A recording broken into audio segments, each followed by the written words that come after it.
A biting wind swept across the snow-swept plains of the north. It slithered into the gaps between stone walls, found its way beneath thick furs, and gnawed at every exposed inch of flesh as though it possessed willful purpose. The nights lasted longer in this part of Westeros, and the winter chill always carried a certain promise, that it would test the hearts of all who ventured beyond the warmth of the hearth. In the courtyard of Winterfell, young Edric Stark clutched the edges of his gray cloak with gloved fingers and pulled them tighter around his throat. At 15, he was tall for his age, though still slim. Streaks of the distinctive Stark Baron were in his bones. A solemn gaze, quiet posture, and a sort of reserved curiosity about the world that manifested in the tilt of his head whenever something caught his attention. He was not yet grown enough to carry the full weight of family duty, but neither was he a child free of responsibility. He stood before the Weirwood Gate, waiting to welcome riders from far to the south. He had spent the last hour anticipating their approach. Rumors carried by ravens had whispered the same message to all corners of the realm. Representatives from House Targaryen were coming to treat with the Starks. Centuries had passed since any Targaryen had ventured so far north, or so the older retainers and stewards said in hushed excitement. The king on the Iron Throne was rumored to have some deep design in mind, something to do with an old promise that even the maesters seldom mentioned. Some ancient bond, they said, that had once existed in the earliest days when the Targaryens were newly arrived in Westeros, and the north was a land of unbowed lords and watchers in the darkness. But truth in the north was as cold and shifting as the winds themselves, subject to rumor as well as to the half-buried histories that lay hidden in the vaults of the citadel. Edric only knew that his Lord Father had instructed him to wait, watch, and greet their guests in the name of House Stark, for Edric was now old enough to be entrusted with such formalities. And so he stood watch, alone in the courtyard, his heart beating quickly beneath his furs. He knew his father and mother would be nearby, observing from some vantage point, wanting to see if he handled the responsibility with a poised grace that befitted a Stark of Winterfell. The distant clatter of hooves on the snow-packed road drew Edric's attention. He lifted his head and caught a glimpse of torchlight dancing on the ramparts. The distant glow brought to mind the legends of dragons, whose flames could be seen from across the battlefield in days of conquest. A hush seemed to settle over Winterfell's yard. The guards on duty along the walls straightened, and a pair of them descended to open the gates just as the lead riders appeared, their banners black and red, swirling in the northern wind. 4 Targaryen knights in polished half-plate escorted a carriage flanked by more riders. Edric's breath caught in his throat when he saw the sigil embroidered on the carriage's doors. The 3-headed dragon, silver-threaded upon a field of night. Each scale reflected the flickering light of the torches, giving the proud heraldic beast an eerie, shifting life of its own. Edric wondered if there was truth to the ancient stories that some branch of Targaryens had once forged a pact with the kings in the north, a pact that might still matter centuries later. When the carriage halted in the courtyard, a stillness fell across the gathering. Servants scurried to steady the horses, their breath steaming in the cold. One of the Targaryen knights swung down from his mount, his scarlet cloak swirling around him. He removed his helm with a smooth motion, revealing a face that bore the fine, sharp features common among his bloodline. Silver-white hair was plaited tight against his scalp, a few errant strands blown across his cheek by the wind. Edric took a steadying breath and approached, recalling every lesson his father had drilled into him about courtesy, composure, and the northern tradition of hospitality.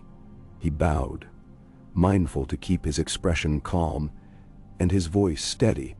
"I am Edric Stark," he said. "Winterfell bids you welcome. You have traveled far from King's Landing, and the hour grows late. Warmth and shelter are yours." The Targaryen knight inclined his head in a gesture of respect. "Sir Valar Waters at your service. I bring with me Lady Rhaena Targaryen, cousin to the king." At that, the door of the carriage was opened from within by a handmaiden. A woman stepped out, cloaked in heavy black wool lined with white fur. In the torchlight, her face was all pale angles, her eyes a startling shade of violet, a hue as distinct as the rumor-laden name Targaryen itself. She stood for a moment, surveying Winterfell's courtyard, and her lips parted in a slight smile. Edric wondered about her. This must be Lady Rhaena. Her gaze flickered briefly across the courtyard, over Edric himself, and then rose toward the keep as if searching for someone else. Then her attention returned to the young Stark before her. "A pleasure, Lord Edric," she said. Her voice cultured yet touched with a note of warmth. "I have been eager to see the North with my own eyes, to breathe its rare air. I hope I have not burdened you or your family by arriving so late in the season." "Not at all, my lady. My father, Lord Jormund Stark, awaits you within. We have prepared chambers that will keep you and your retinue as warm as our hearths allow. If you wish, we can lead you there now, or perhaps first you might desire a meal to chase away the chill of the road." Rhaena nodded her thanks. "A meal would be most welcome, and I would meet your Lord Father straight away, if it please him." Edric hesitated only a moment. He knew the proper course. "This way, my lady." With that, he guided her into the keep. The hush in the courtyard dissolved into a flurry of activity as the Targaryen knights dismounted, and the Winterfell stable hands came forward to take the horses. Servants brought bundles of their belongings inside. The wind howled louder, as if in protest at being denied access to the warmth within the castle walls. Edric led Lady Rhaena and Sir Baelor across the yard, passing between high stone towers half shrouded in drifting flurries. Snow crunched beneath their boots, and the crisp scent of pinewood smoke lingered in the air from the great hall's chimneys. The moment they stepped inside the main keep, warmth enveloped them, and the wind's howl receded into a muffled whisper beyond the thick walls.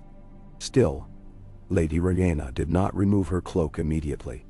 She gazed around with a calculating, almost curious light in her eyes, as if each corridor and turn of Winterfell's architecture told her a hidden story. The house's dark banners hung from the walls, direwolves in white and gray dancing in the torchlight. Edric thought he saw something flicker in her expression, akin to reverence or wonder. In a moment, they arrived at the great hall. The wide doors were pulled open by 2 men-at-arms, revealing a space large enough to host 100 and more. Long trestle tables were aligned in rows, the hearth fires blazing in the center, sending waves of warmth through the air. The smell of fresh bread, roasted meats, and winter vegetables wafted from platters, already laid out in readiness. At the far end on a dais stood 2 great chairs. Lord Jormund Stark sat in one of them, though he rose as soon as Lady Rhaena entered. "Welcome," he said in a deep, sonorous voice that resonated through the hall. He was of middling height, but broad-shouldered, with hair gone to winter gray at the temples. A thick beard, as was common among older Stark lords, framed his face, giving him a stern, ancient aspect. But Edric knew that his father's sternness was not unkind. It was measured, thoughtful. "I am Jormund Stark. My lady, you honor us by traveling so far." Lady Rhaena regarded him with equal gravity. She inclined her head in a genteel bow. "The honor is mine, my lord. The Targaryens recall their oldest friendships, even those which might have gathered dust over centuries. It pleases me that you granted me audience, so that I might speak of certain matters not so easily entrusted to raven scrolls." A look passed over Jormund's face, a fleeting sign of understanding or recognition. He offered her a seat at the high table, then gestured for Edric to join them as well. Sir Baelor took a place at her side, though his gaze roamed the hall with a protective wariness that indicated he was taking stock of every guard, every vantage point. Lord Jormund signaled for the meal to begin, and soon the hall came alive with the gentle clamor of servants pouring wine, offering trays of roasted venison, trenchers of dark bread, and bowls of steaming leek soup. Edric felt the tension in his stomach ease a fraction as he realized there was no immediate sense of hostility. Just curiosity, the hush of expectation. Everyone wanted to know why Lady Rhaena Targaryen had come. The conversation at the high table began quietly. Light talk of the roads, the weather, the general health of the realm. Edric listened more than he spoke, noting the subtle shift in Lady Rhaena's tone when she spoke of King's Landing. Her voice took on a careful neutrality, as if she had learned to weigh every word. She asked after life in the north, curious about the custom of letting direwolves roam free within the castle walls, wanting to know how far from Winterfell the small folk lived and thrived. Edric answered when prompted, trying not to sound too stiff or rehearsed. The north is wide, my lady. Our people cluster near the castles for safety, but there are still those who prefer the solitude of the open wilderness, and the deer wolves are sacred to our bloodline. They are said to guide us in dark times, though we rarely see them come down from the deep wood these days. She leaned forward slightly. Does the same ring true for the old gods? Are their faces still carved in the weirwoods of Winterfell's godswood, even after these long centuries of the Seven spreading throughout the realm? Edric glanced at his father. Jormung's eyes were dark and unfathomable. He inclined his head in a short nod, a silent cue for Edric to speak freely. Yes, Edric said. The old gods remain. Our ancestors built this castle around a heart tree that stands in the godswood. If you choose, we can show you tomorrow at daylight. Few outside the north truly appreciate its age and grandeur. Her expression flickered with something akin to real fascination. I would like that. And so the meal wound on. Talk drifted to the harvest season, the state of the roads, and the courtesy owed to guests. But Edric's pulse quickened when Lady Rhaena finally raised her goblet and spoke in a more serious tone. Lord Stark, she said, addressing Jormung directly, there is a matter I must share with you, in confidence. A matter that harkens to a time long forgotten by most of Westeros. Yet, among the Targaryens, there is a record, an old parchment once signed by a king in the north, perhaps Brandon or Torrhen, or another. The name is unclear. It is more promise than treaty, some might say. My cousin the king has asked me to confirm its authenticity, and to discover if House Stark might still find it relevant. A hush fell around the high table.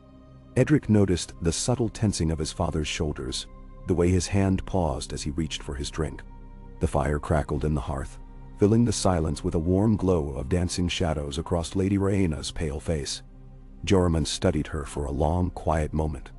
I have heard whispers, he said slowly, of a sealed pact, something that was overshadowed by more famous agreements, like the King Who Knelt, or the wars that followed. Yet, among my house's oldest archives, there might be references that even I have not yet laid eyes upon. You say this parchment is a vow between our bloodlines? This was Stan. Lady Rhaena nodded. A vow made centuries ago, by your forebears and mine. I believe it was never enforced because time carried the realm forward in different ways. But the king on the Iron Throne wonders if it could be invoked now, in an hour of potential strife. There have been concerns in King's Landing, whispers that a new threat might soon descend from beyond the seas. The king believes that a united front, sealed by ancient right and modern conviction, might be the surest means to preserve the realm's peace. And no. Edric caught the note of formality in her words. She seemed to be reciting parts of an official statement, albeit softened by her personal presence. Yet the gravity was unmistakable. Jormung raised his goblet to his lips, drank, then set it down gently. You must have more details. Tonight, let us not entangle ourselves in the letter of old laws or sealed pacts. Tomorrow we can speak properly, with the old records laid out. For now, Lady Rhaena, know that Winterfell will not spurn a guest who has come so far in good faith. No. She smiled, though Edric thought he saw a flicker of relief in that expression. Thank you, my lord. I look forward to hearing what your archives may reveal. The meal continued, with talk shifting to lighter topics. After some time, Lady Rhaena and Sir Valar were shown to their quarters. Edric offered to escort them, but Jormung insisted on doing so himself, leaving Edric behind to finish the last of the spiced wine by the hearth. Outside, the wind howled, and beyond it, the North's ancient secrets seemed to whisper through the corridors. Edric found himself wondering if the old tales told by the hearth, the ones of dragons and direwolves fighting side by side against a threat from the long night, might carry some kernel of truth. The notion ignited a sense of awe deep within him, and a quiet anticipation that perhaps this Lady Rhaena's arrival was more than just a gesture of alliance. Sleep did not come easily to him that night. The stone walls of Winterfell seemed to reflect his anxious thoughts. Lying awake on his bed, he pictured a time long ago, in the age before the Targaryens had subdued the continent. Could the ancient kings of Winter truly have allied with the Dragonlords of Valyria's last scion? Or was it just another legend, like the shadowy forms said to roam the heart of the wolf's wood after dusk. He remembered the words of old Nan, that whenever the realm faced a great darkness, the North never stood alone. He wondered if that was just a comforting adage, or if it could reflect some forgotten vow. And with that swirl of half-formed questions, Edric eventually slipped into a fitful sleep, the howling wind always just beyond the edge of hearing. When the dawn came, it was pallid and subdued, as though the sun's rays fought a fierce battle just to penetrate the heavy gray clouds overhead. Edric rose, dressed in his warmest clothes, and hurried down to the great hall for the morning's meal. He found it relatively deserted, save for a few servants clearing away the remnants of breakfast. He asked after Lady Rhaena, but was told she had chosen to tour the courtyard with Sir Valor. Edric was not sure if that was by invitation or her own initiative. The courtyard held few distractions at this hour, yet something about the crisp morning air in Winterfell might have attracted her. So he made his way outside. Sure enough, there she was, a solitary figure near the training yard. Her black cloak was drawn tight around her, hood up, so that the pale oval of her face and those violet eyes were all that was visible. Sir Valor stood a short distance away, conversing quietly with a pair of Stark guards. Edric approached slowly, feeling suddenly self-conscious. He had never entertained a Targaryen guest before. He wanted to seem at ease, but found himself rehearsing how he might greet her. In the end, he simply called her name softly. She turned, the movement causing her hood to slip back a bit. Her silver-white hair gleamed in the dull morning light. Her expression was pensive, as if she had been lost in her own thoughts. When she saw Edric, something like a gentle smile broke across her lips. "Lord Edric," she greeted. "I have to say the North's air awakens the senses. One can almost taste the purity of the wind, and the tang of ice. It is different from King's Landing." Edric dipped his head in agreement. "I imagine King's Landing must have 1,000 different scents swirling in the breeze. Perfumes from across the sea, sweat from the narrow streets, fish from the Blackwater Bay." She laughed softly. "You speak true. It's a tapestry of aromas, so strong that you stop noticing them after a while. Here, though, the cold sweeps it all away. It's strangely refreshing." Nestersen. Unsure of how to respond, Edric simply gestured to the training grounds. A few Stark men-at-arms were sparring with wooden swords, their breath pluming. "Did you want to observe? Or would you prefer to see the godswood now, as you mentioned last night?" Her gaze drifted toward the line of ancient oaks and evergreens that ringed Winterfell's godswood. She seemed to hesitate, as though mentally weighing her next move. "I would like to see the godswood, yes. If it's not too forward, perhaps you could guide me." "Of course. Follow me." He led her along a winding path, past a squat guard tower, and through a small gate that opened into the wide expanse of the godswood. Towering trees, their trunks as dark as old wine, stood guard over a carpet of frosted grass. The snow still clung to the branches in patches, creating a soft hush that blanketed the entire area. Edric felt the familiar shift in atmosphere that occurred each time he passed the threshold into the sacred grove. The air felt heavier, but also peaceful, as if time itself slowed in deference to the old gods. They walked beneath arching boughs, silence wrapping around them like a second cloak. At the center of the godswood rose the heart tree, a great weirwood with bone-white bark and leaves of crimson. Its carved face, centuries old, wept thick red sap that trickled down its cheeks, as though the tree mourned eternally for the realm's sorrows. Rhaena stopped a few steps away from it, her gloved hand drifting to the sword belt at her hip. Edric was only faintly surprised to see a long, slender blade at her waist, though she did not draw it. He watched her eyes widen slightly as she looked upon the carved face. "That is unsettling," she murmured, her voice hushed. "And also strangely beautiful. It has stood here since before our records began," Edric said quietly. "The old gods see through it, or so we are taught. Many of our prayers are offered here, in silence, if not in words." She nodded, taking another step closer, her hand extended, fingers brushing against the trunk. Edric saw goosebumps form along her wrist, though he could not tell if that was from the cold or from something else. The hush lingered, and then she turned to face him. Tell me, Edric, have you ever felt anything here? Any sense of presence or awareness? He considered her question. Some claim they feel the gaze of the old gods, especially in dreams. Others say it's just superstition. I'm not certain what I believe, but I do know this place feels different from the rest of the world. When I was younger, I used to come here to clear my mind. The quiet comforted me. Then she cast her gaze around, studying the sprawling roots. And do you know anything of the Pact? The one that I mentioned last night? Edric shook his head. Only rumors. My father is wise in our family lore, but even he may not know the entire truth of a centuries-old pledge. I suspect there might be references in our library, or hidden among the sealed documents that only the Lord of the House can open. Perhaps that is what he will show you today. Rhaena folded her arms. A faint, thoughtful smile touched her lips. My father was a younger brother to the previous king.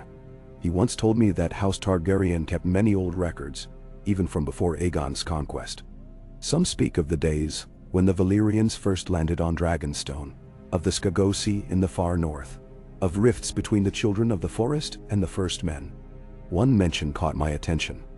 It said that dragons once roosted for a season in the high mountains near the Frostfangs in the far north, guided by a Targaryen lord who had come in peace. House Stark, so the record hinted, received him not as a conqueror, but as an ally. For some reason, that story has always lingered in my mind. Gunnel. The image of dragons in the north was jarring. Edric tried to imagine the fiery beasts, beating their wings over endless fields of snow. That's not in our songs, he said, but we have precious few details of that era. If it is true, I suppose it would mean your ancestors and mine once stood side by side. She held his gaze. Indeed. Before the moment could become awkward, the hush of the godswood was broken by the crunch of approaching footsteps. Edric turned to see his father, Lord Joramun, accompanied by Maester Rowley, a stooped man of many years whose thin hair and keen eyes spoke of a life devoted to learning. Maester Rowley carried a leather-wrapped bundle in his arms. Lady Rhaena, Joramun said, his tone polite yet carefully reserved. Maester Rowley and I have found something of interest in our archives. I thought it best to bring it here, where the old gods might bear witness. Rhaena's eyes gleamed with anticipation. You have found the reference, then? Perhaps, Joramun replied, glancing at the maester, who unwrapped the bundle to reveal a slender metal case, dark with age.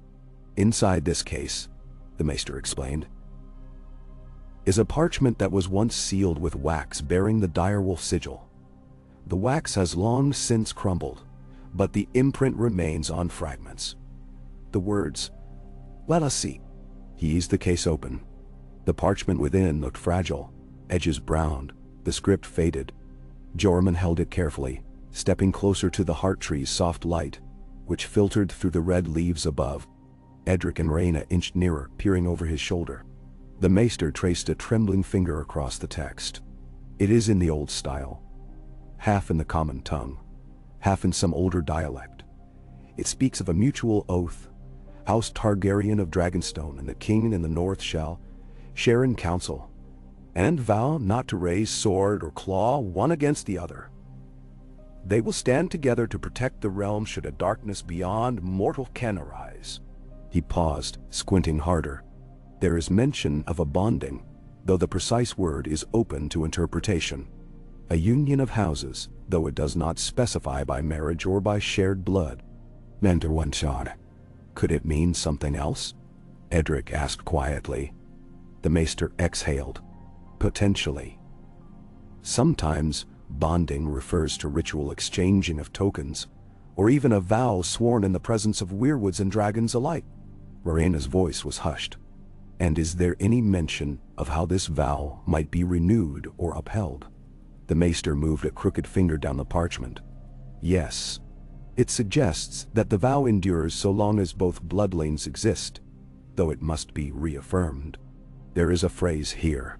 In the hush of the godswood and the roar of the draconic flame, let winter and fire be as one to hold back the gloom, possibly referencing the tradition that both parties must come together under the watch of the old gods and the living flame of dragons. An omen of synergy, if you will. None. Jormund lowered the parchment, his eyes flicking between Rhaena and Edric. This is extraordinary. I had heard something to this effect, but never seen such a direct record. Lady Rhaena, if you have a comparable parchment in King's Landing, then indeed a bond may have existed. Rhaena's face was set. Solemn. It does. And the king, my cousin, instructed me to see if House Stark would still honor it. He foresees trouble, perhaps not immediate, but looming. In times of crisis, the realm's divisions are its weakest points. He believes forging ties now could save countless lives later. Edric felt a tremor race through him. If House Stark were to honor it, what would that entail? She paused, thoughtful. I cannot say for certain. My cousin the king speaks of an alliance sealed anew, possibly a betrothal, or some other binding, but nothing is demanded. This is a request to open dialogue, to see if the vow resonates in your hearts the way it does in ours. Jormund slipped the parchment back into its case. Lady Rhaena, Winterfell cannot disregard an oath sworn by our forebears, especially one that could shield the realm from future perils. Yet we are cautious. The North does not lightly forget the old ways. She bowed her head in deference. I understand, my lord, and I will carry whatever counsel you can offer back to the king. Oh. A silence fell, broken only by the soft rustle of the weirwood's leaves. Edric's mind reeled with questions. If a betrothal were proposed, who would it involve? Would it be him? The idea sent a conflicting mixture of curiosity and trepidation through his chest. House Targaryen was known for forging alliances in unusual ways. And though Lady Rhaena's presence was captivating, he knew so little about her or her kingly cousin's designs. Maester Raleigh carefully rewrapped the case and cleared his throat. If it pleases you both, my lord and lady, we might continue this discussion somewhere more comfortable. The day grows colder, and the old gods, while ever watchful, do not object to a warm fire. Rhaena nodded, tearing her gaze from the heart tree's mournful visage. Jormund led them back across the godswood with slow steps, each of them lost in thought. Edric followed a pace behind, eyes flicking to Lady Rhaena's posture. Straight, determined, her cloak billowing. She carried herself with quiet poise, as though well accustomed to the weight of her lineage. He could not help but reflect on how House Targaryen was famously prone to both greatness and madness, their destiny bound to dragons, who were themselves creatures of might and unpredictability. What would it mean for House Stark, with its deep roots in the old gods and unbending loyalty to the North, to bind itself once more to the Targaryen's flame? They reached the edge of the godswood, passed beneath the stone gate, and entered the courtyard. The sun was rising slightly higher now, though its light was filtering through a haze of cloud. Servants bustled about, preparing for midday tasks. A handful of guards bowed as Jormund passed, and Edric saw them eyeing Lady Rhaena with curiosity. The black and red of her cloak and the flash of her silver hair set her apart in a sea of northern grays and browns. In the main keep, Jormund invited Rhaena and Sir Valor into a smaller solar off the Great Hall, where a fire crackled cheerily and plush chairs were arranged around a heavy oak table. The walls were lined with shelves of old tomes, some with spines so worn that their titles had become illegible. A single window offered a view of Winterfell's lower walls and the expanse of the snow-laden fields beyond. Once they were seated and warmed by the fire, Jormund let out a slow breath. Lady Rhaena, I will not mince words. If there's a threat on the horizon, we wish to know more. The North does not yearn for war, but we do not hide from it either. If House Targaryen truly seeks to renew this ancient vow, we must first be shown that it is in the best interests of our people.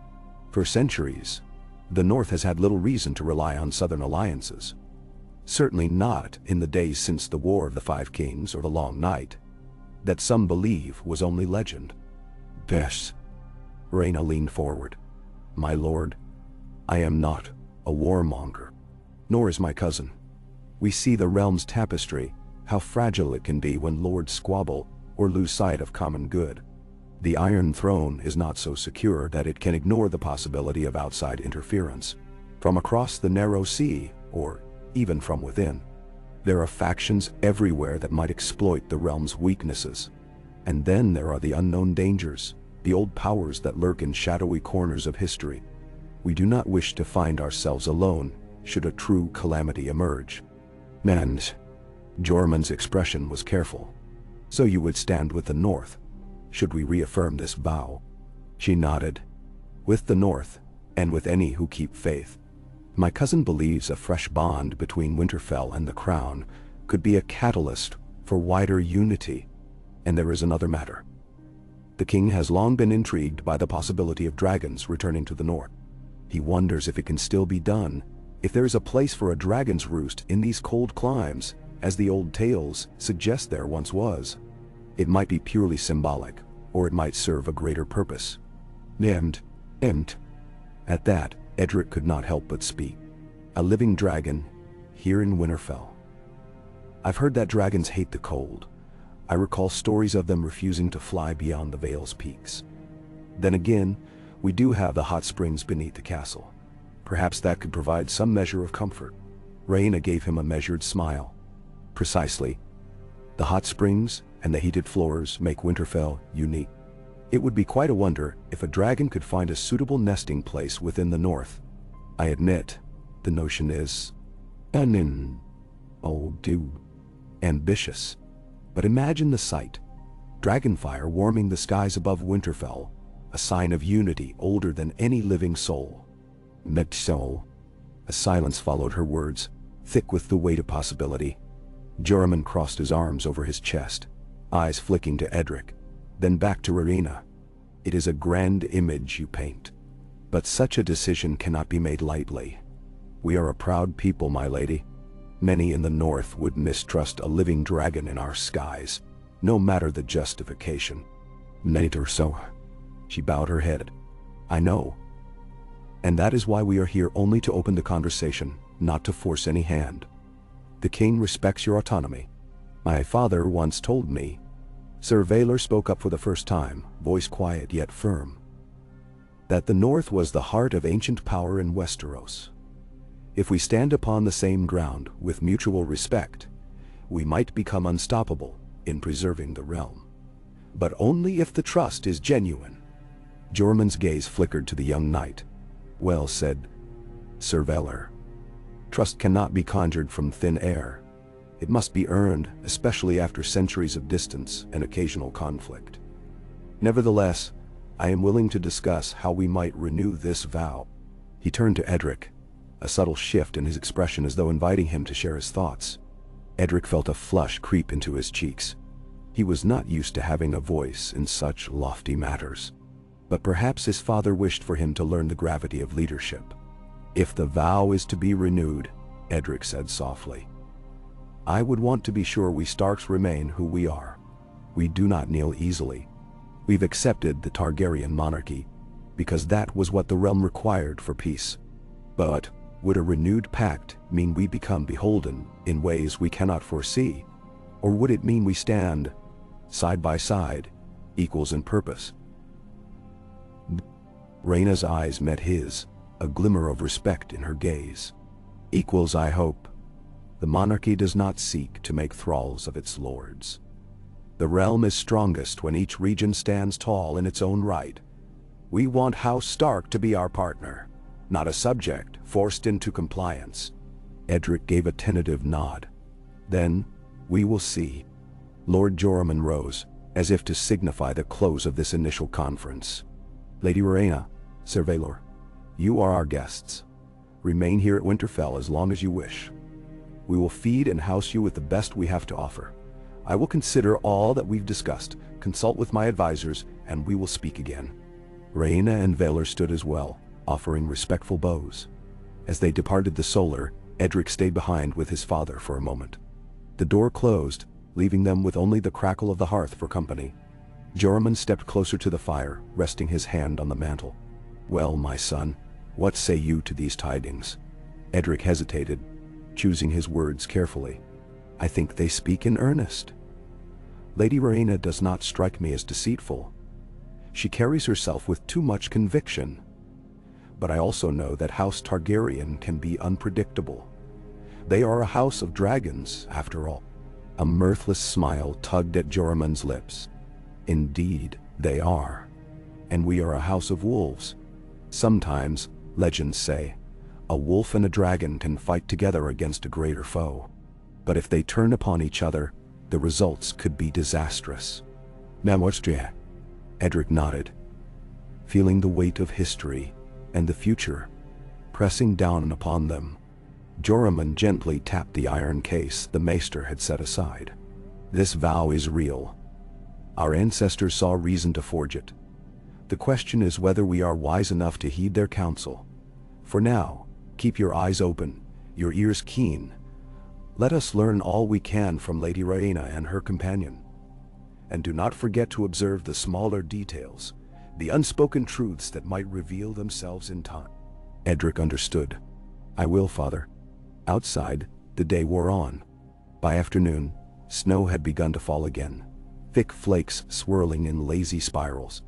Lady Rhaena could be found wandering the grounds, peering into the stables where the Stark horses were kept, or discussing the fortress-old architecture with maesters and castellans alike. Sir Valor spent much of his time in the training yard, politely sparring with any soldier willing to match blades, though never losing the watchful edge in his gaze. Throughout the castle, the arrival of Targaryen guests became the chief topic of conversation. Stable hands muttered in awe about Lady Rhaena's Valyrian beauty. Old men argued over whether she might someday take a dragon north, and the women in the kitchen speculated on whether she had come to seek a northern husband. Whispers spread quickly, as was inevitable in any castle. Edric heard bits and pieces as he roamed the corridors. He felt both a surge of excitement and a pang of unease. So many possibilities hung in the air, intangible yet potent, like the promise of a winter storm. When the evening came, a new meal was prepared in the great hall. This time, Edric was seated next to Lady Rhaena, close enough to speak quietly with her. She asked him about northern customs, about how the lords of the smaller keeps managed their lands. He tried to answer as best he could, aware of how intently she listened, as though hoarding every detail for future reflection. At one point, she leaned closer, her voice low and almost conspiratorial. I must confess, Lord Edric, I expected the north to be more forbidding. But though the cold is fierce, I find warmth in your halls and your people's hearts. They have not scorned me as an outsider, at least not openly. Natsustindo. Edric considered that. We have long memories, Lady Rhaena. If the Targaryens had come demanding our fealty at sword point, we would be less welcoming. But you came politely, with open hands. We do not turn aside a guest without cause. Her gaze flicked down to her plate, then back to him. I appreciate your courtesy. I hope that, in time, we may be more than guests and hosts. Perhaps we could be friends, forging a path that unites our houses once more. He smiled, unsure how to interpret her tone but taking her words at face value. Stranger things have happened in these lands, I suppose. She laughed softly, and the moment felt surprisingly comfortable. Edric felt a stirring in his chest, an inkling of hope that maybe this was not just some political maneuver, but a genuine opportunity for his house and hers to rediscover something ancient and noble. But the North was not easily swayed, and the Stark blood within him remained cautious. The memory of the old parchments, the talk of threats looming, and the unspoken question of whether such a vow would require marriage or some other binding arrangement all weighed on his mind. As the meal ended and people drifted off to their beds, Edric found himself lingering near the flickering sconces of the hallway. The night air pressed in, carrying the faint smell of snow through the narrow windows. He wondered if, somewhere deep below, the hot springs of Winterfell might echo the stirrings of an older magic, enough to lure a dragon's flame into this frozen land. With a final glance into the darkness, he turned in for the night, his dreams filled with contradictory images. Silver-haired dragonlords walking side by side with direwolves, weirwoods weeping blood-red tears, and a sense that the tapestry of Westeros was about to be rewoven with threads of ice and fire, bound together as they had been once before, long ago, when the children of the forest still walked the woods, and the legends of dragons soft, but He did not yet know that the lines being drawn in these quiet conversations would reshape everything he thought he knew about his future. But he felt the tremors of change, subtle as the first shifting of ice before a mighty glacier breaks. Winter might be cold, but sometimes fire could be found burning right at its core. And House Stark, with its stoic traditions, was about to discover what it meant to rekindle an ancient, slumbering pact with House Targaryen. A pact that might one day shake the entire realm. Edric awoke before dawn with an odd weight pressing against his chest. He sat up on his narrow bed, frowning at the faint blur of moonlight playing along the edges of his chamber. A dream had clung to him, something to do with the godswood and the heart trees, red sap weeping onto a snowbank, and Lady Rhaena was there, her silver hair illuminated by moonbeams, whispering words he could almost remember but not quite. He rubbed his eyes, feeling the residual pulse of tension in his limbs. Outside, the winter wind keened softly, as if urging him back to sleep, but there was no chance of that. His mind was wide awake. He dressed himself in layers of wool and pulled a thicker cloak around his shoulders, deciding that a pre-dawn walk through the courtyard might settle his restlessness. His boots left faint impressions in the thin coat of fresh snow that had fallen during the night. The castle slept, save for a few guards on the walls and a lone stable hand tending to an ailing horse. They nodded to Edric as he passed, their breath pluming in the cold air, but offered no conversation. The courtyard had been partly cleared of snow by the night watch, revealing patches of frosty cobblestone. Edric found himself meandering toward the training yard. The large ring of packed earth lay dusted with white footprints from the previous day's sparring practice, frozen in shallow relief. A single torch sputtered at the yard's perimeter, fighting valiantly against the swirling wind. Edric's gaze slid to the dim silhouette of the gate that led to the godswood. Even from here, he could sense that hush of mystery lingering among the ancient trees, beckoning him closer. He told himself that he was only out here to clear his thoughts, but the pull of the godswood had begun to feel almost tangible in the hours since Lady Rhaena's arrival. Each time he thought of her violet eyes reflecting the weirwood's red leaves, a strange sensation stirred within him, an echo of old stories he'd once dismissed as superstition. Trying to brush off the uneasy feeling, he resolved to take a single pass around the yard, then return inside to wait for the dawn to break more fully. Yet, as he rounded the far corner, a faint noise caught his attention. It was the sound of steel scraping lightly against stone, a whisper of movement that no random wind could produce. Edric paused, hand resting on the hilt of the dagger he wore at his belt. He strained his ears, heart beating a little faster than usual. For a moment, all he heard was his own breathing and the distant whistle of the wind along the rampart. Then, softly, it came again, a metallic rasp, faint but undeniable. He followed the sound around a low stone wall that bordered the training yard's armory. There, by the faint light of the single torch, he saw two figures locked in what appeared to be a bout of private swordplay. He drew closer, cautious at first, ready to call out if need be. Then he recognized one of them. Sir Vaylor Waters, his silvery hair catching the torchlight each time he turned. The other figure was shorter, cloaked in black with a drawn hood, moving deftly around him. Edric wondered if it might be Lady Rhaena herself, but then the figure stepped into the pale circle of light, and Edric caught a glimpse of a younger face with broad cheekbones and intense blue eyes. A squire or a handmaiden, perhaps. He couldn't quite place them. Whoever they were, they wielded a slender blade with an ease that surprised Edric. Sir Vaylor circled, fighting high, then low, and each time, the unknown fighter countered gracefully, metal ringing against metal in muffled echoes. The clash of swords was expertly subdued, as if they were both trying hard not to disturb the quiet. Edric felt torn between stepping forward to announce his presence and remaining hidden. Curiosity won out, so he lingered near the shadow of the wall, ensuring he wasn't intruding on a real fight. The combatants' movements were fluid, the strokes controlled. This was practice, not a duel to first blood, yet the skill displayed by both was undeniable, their footwork precise on the slick stones. Sir Vaylor lunged, and the cloaked figure parried sharply, spinning away in a smooth pivot. A low laugh, distinctly feminine, escaped from beneath the hood. That voice told Edric it was no squire. Before he could hazard another guess, the figure caught Surveilor's next thrust on her blade and twisted, nearly disarming him. He stumbled back, his breath misting in a short, surprised burst. She immediately withdrew, lowering her sword as if to indicate the bout was over. Edric decided then to step forward, clearing his throat softly. The pair turned, startled, Surveilor's gaze darting up in a flash of protective caution. The cloaked figure pulled the hood back, revealing a young woman with braided, silver-white hair. But she was not Lady Rhaena. Her features were sharper, her complexion paler, her eyes an icy shade of blue rather than violet. She looked to be no older than Edric himself, perhaps even a year or two younger. "Lord Edric," Surveilor said, offering a slight bow.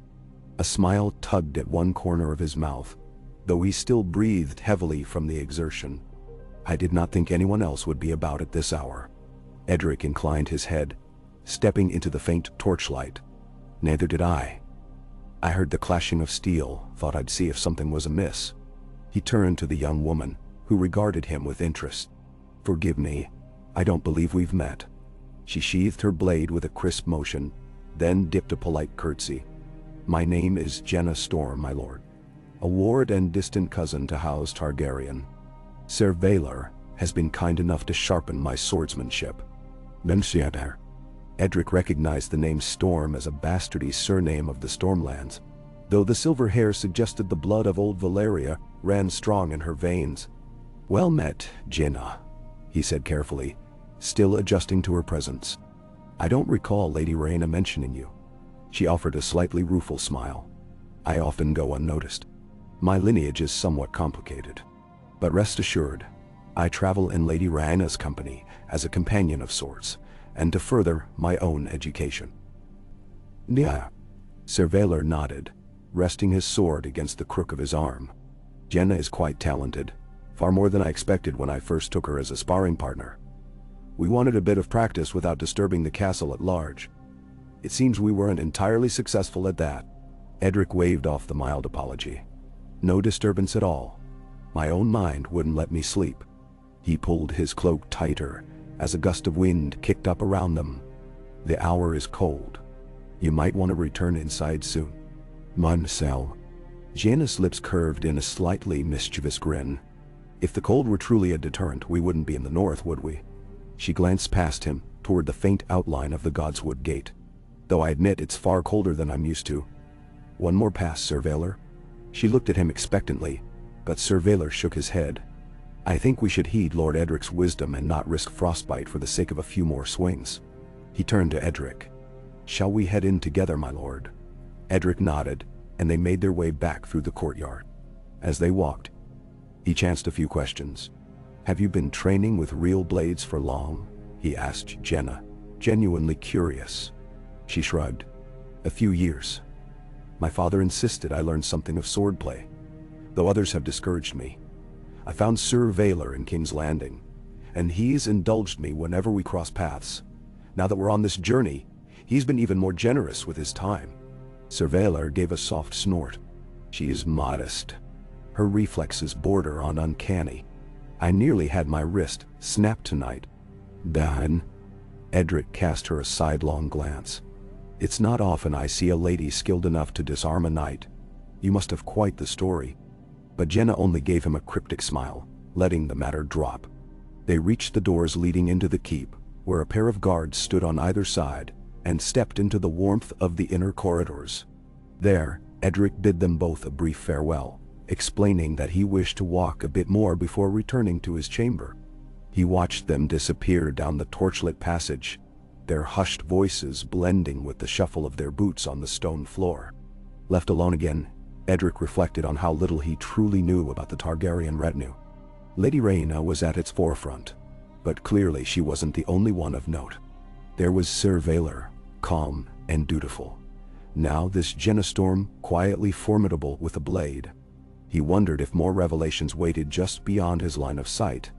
The notion set his thoughts adrift in speculation for the rest of the night. When dawn finally broke over Winterfell, Edric found himself summoned to the Solar by Maester Rowley. He entered to find his father, Lord Jorman, already seated at the broad oak table. Nearby, Lady Rhaena stood with one hand resting lightly on a pile of scrolls, while Jenna Storm hovered a step behind her. Sir Valar was absent, presumably checking on the Targaryen horses or conferring with some of the guards. Edric stepped forward, bowing first to his father, then offering Lady Rhaena a polite nod. Jorman cleared his throat, gesturing for Edric to join them. "We've been discussing the old archives again," he explained. "Lady Rhaena wished to see if there are additional references to the vow in our records. Maester Rowley and I have been scouring the shelves since first light." Edric glanced at the dusty scrolls. "Have you found anything more concrete?" Lady Rhaena's expression was intent, her violet eyes glowing with curiosity. "Some scattered mentions, half lost to time. There's one reference to a ritual meeting between the king in the north and a Targaryen prince out beyond the wall. It's brief, but suggests they performed some rite that bound their spirits against the horrors of the long night. It might be metaphorical, or it could point to a real event." Jorman lifted a worn piece of parchment to illustrate his point. "This is part of a larger chronicle that has mostly been eaten away by age. We can barely make out the words, 'beyond the wall,' and 'night that does not end.' Most of the rest is guesswork." Edric frowned thoughtfully. Could this have been during the early days of Targaryen presence in Westeros, before Aegon's conquest unified everything? Or could it be something older still, perhaps tied to the lore of the Night's Watch? Rhaena tapped her fingers on the table. "It is hard to say. But this repeated notion of a threat, darkness from the north or a long night, that resonates with what my cousin fears. Old evils have a way of resurfacing when men grow complacent." Jorman studied her for a moment, then shifted his gaze to Edric. "I've decided to send a raven to the Citadel, requesting more specialized texts. Some volumes may shed additional light on Targaryen-Stark relations in the centuries after the conquest, and on any ancient pacts that might have predated it.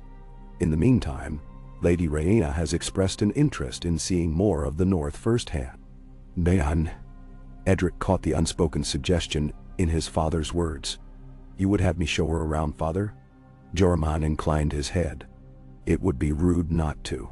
She's come a long way, and learning more of our land might be the best means for her to understand whether this vow can truly be renewed. Lady Rhaena, where would you like to begin?" Rhaena looked toward the window, where the daylight filtered in weakly through the drifting snow. "I would start with something close, your library, your training yard, even your people's daily routines, whatever is typical of the North, so that I might better appreciate the life you lead here." Joramon smiled slightly. "Then I shall leave you in Edric's capable hands for the time being. If, that is, you have no objections." Edric felt a small flush of both pride and nervousness. He turned to Rhaena. "I'd be honored to be your guide." "Wonderful," Rhaena replied. "And Jenna will accompany us if you don't mind. She's as curious as I am about the North." Thus began a slow, meandering tour of Winterfell, and Edric soon discovered that trying to describe every corner of the castle he took for granted required him to see it anew. Together, he, Rhaena, and Jaina ventured through halls and corridors, up winding staircases to the ramparts, down into the warmth of the kitchen where the head cook, Olva, was preparing a hearty stew. "This is the best smell in the world," Rhaena said with a contented sigh, inhaling the aroma of onions, leeks, and salted pork. "Comforting, in a way King's Landing cooking rarely achieves." Olva, a stout woman with flour-dusted hands, gave a proud nod. "We feed hungry men with practical fare, my lady. It keeps the cold at bay and the strength in their bones. Were it not for these stews and roast dinners, half the garrison would freeze come midwinter." Jenna peered into one of the large pots with evident fascination. "I've never seen so many onions in one dish. Does everyone in Winterfell smell of onions?" Nansun. Laughter rippled through the kitchen. Olva teased that plenty of sweet herbs went into the pot as well, though she did concede the North had an abundance of root vegetables, onions foremost among them. Edric noticed how Rhaena took in each detail, from the arrangement of casks to the method of drying herbs by the hearth. She asked gentle questions about the supply routes. about how they stored enough food for the long winter months, and even inquired if the maester helped track the yield each harvest. When they moved on, Jenna nearly stumbled over a scullery maid carrying a basket of peeled potatoes. She offered a quick apology, but the maid smiled, awestruck by the strangers with silver hair. Once the women parted ways, Edric found Rhaena observing Jenna with a slight tilt of her head. For a moment, he thought Rhaena might chastise her for being careless, but she simply gave a warm smile and pressed on. From the kitchens, they proceeded to the training yard. Edric knew Sir Velar was likely there, and indeed, they found him crossing swords with two of Winterfell's seasoned guards. He had insisted they both come at him at once, apparently testing his reflexes in a display of skill.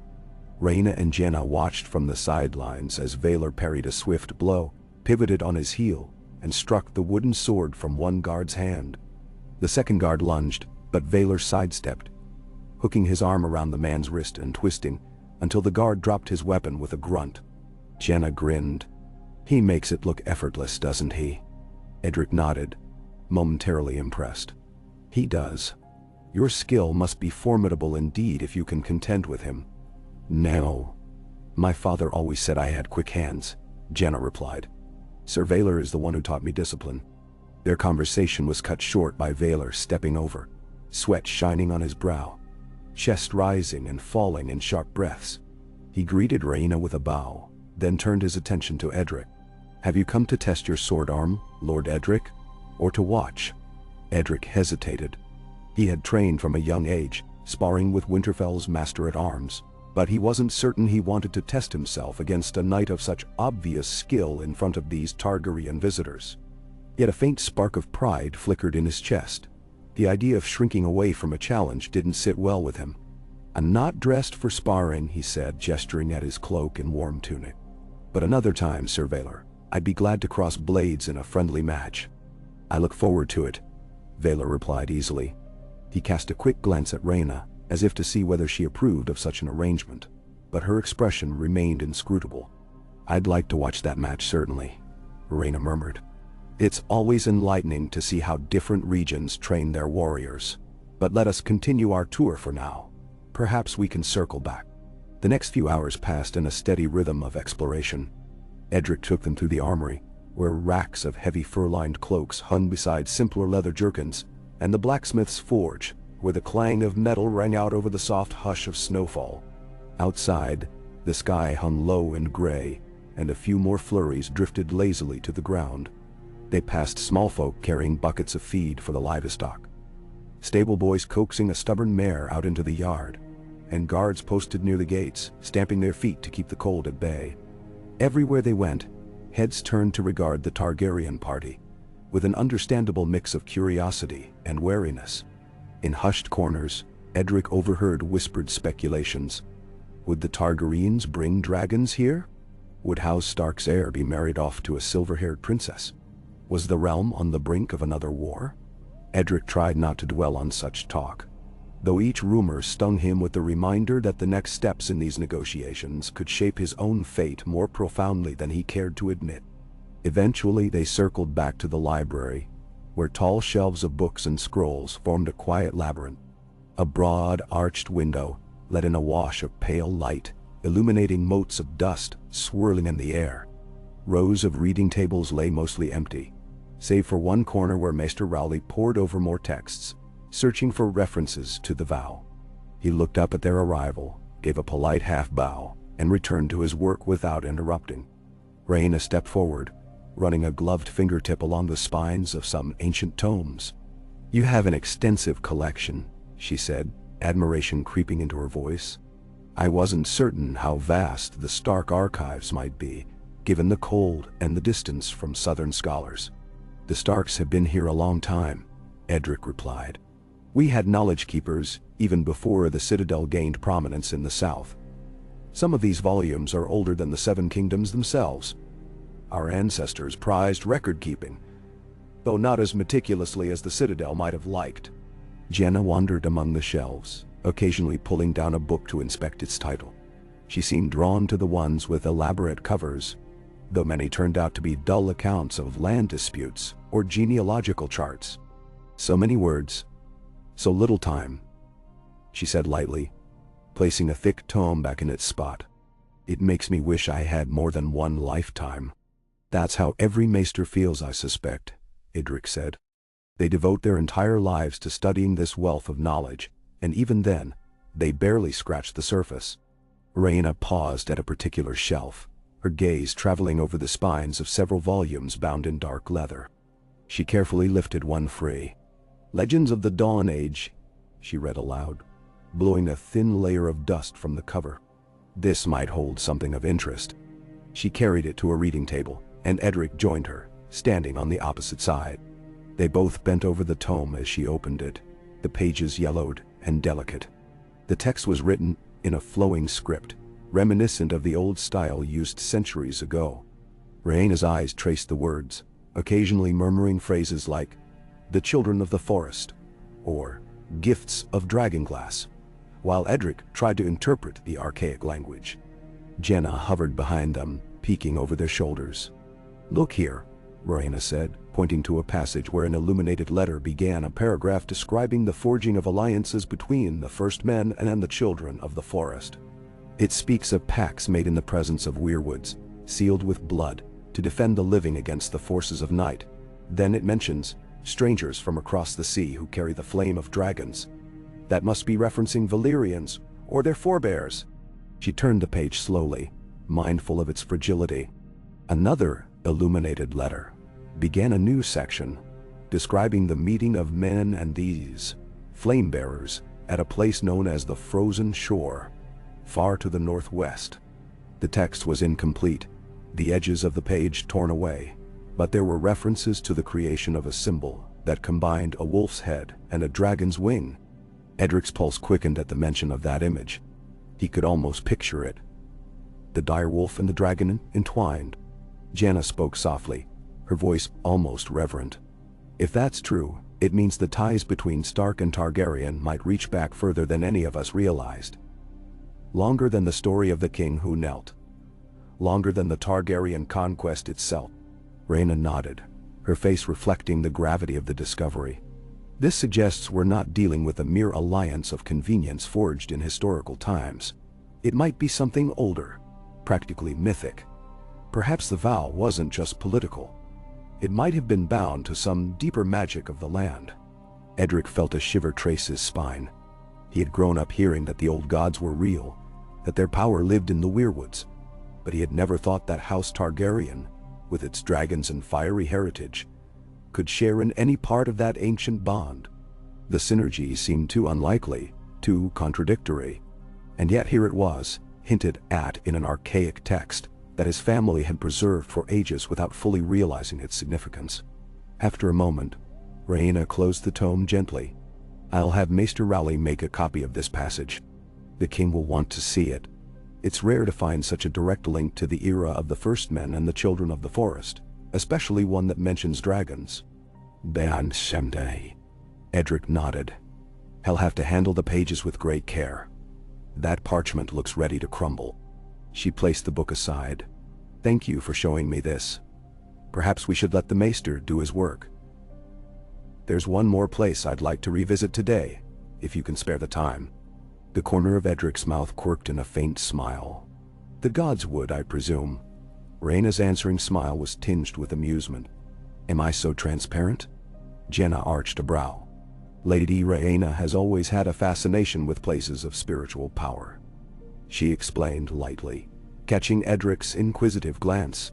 "She claims there's a certain hush in them that helps her think." Rhaena did not deny this. "In King's Landing, the only place that comes close is the Red Keep's Godswood, but it's small and overshadowed by all the noise of the city. Here in Winterfell, the Godswood feels almost primeval, untouched by time's ravages." Edric inclined his head. "Very well. Let us go there. I'll join you." Tomorrow. They made their way back through the castle, weaving between corridors that hummed with midday bustle. Servants carrying trays of food, guards rotating shifts, a steward calling out instructions about supplies. Outside, the snowfall had intensified, each flake thick and heavy, drifting silently onto the rooftops and parapets. Edric led the way across the courtyard, where footprints disappeared in moments beneath fresh snow. A hush settled over them as they passed into the godswood. The ancient trees stood like silent sentinels, their branches drooping under the weight of white. The heart tree loomed at the center, its crimson leaves stark against the pale backdrop. Every step they took crunched softly on the thin layer of ice that coated the pathways. Rhaena moved with a kind of reverence, her face upturned as if to better absorb the sacred stillness. When they reached the heart tree, Rhaena paused at the carved face, studying the flowing trails of red sap. Dotting. Her cloak billowed slightly in a swirl of wind, and she touched the trunk with a careful hand, as though seeking to sense something beyond what the eye could see. Edric watched from a respectful distance, with Jenna standing beside him, both of them acknowledging Rhaena's moment of silent reflection. Finally Rhaena spoke, her voice low, almost a whisper. "I wonder if this tree remembers those old vows. If it bears witness to all that was and all that might be again." Edric took a few steps forward, stopping beside her. "Some say the old gods see through these weirwoods, past, present and future, all woven together. If that's true, then yes, they might remember." Jenna remained a short distance away, arms folded. She gazed around warily, as though half expecting a ghost to emerge from behind the ancient trunks. "I've not spent much time with the old gods," she admitted. "In King's Landing, the faith of the Seven is so dominant.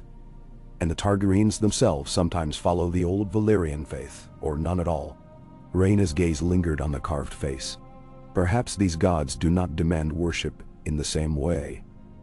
They merely watch and wait for those who seek them.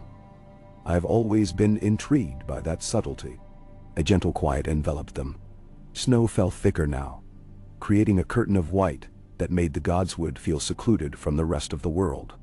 For a time, they simply stood in companionable silence, their breaths mingling in the cold air. The hush of the old gods, a balm against the swirl of confusion and possibilities that had dominated their days. Edric listened to his own heartbeat and found it oddly steady. He hadn't realized just how much tension he'd been carrying. How many questions and uncertainties had accumulated in his mind since Lady Rhaena's arrival. Eventually, Rhaena turned to him, her eyes intent. "Lord Edric, do you have faith that this vow, the one our houses once shared, could truly matter again?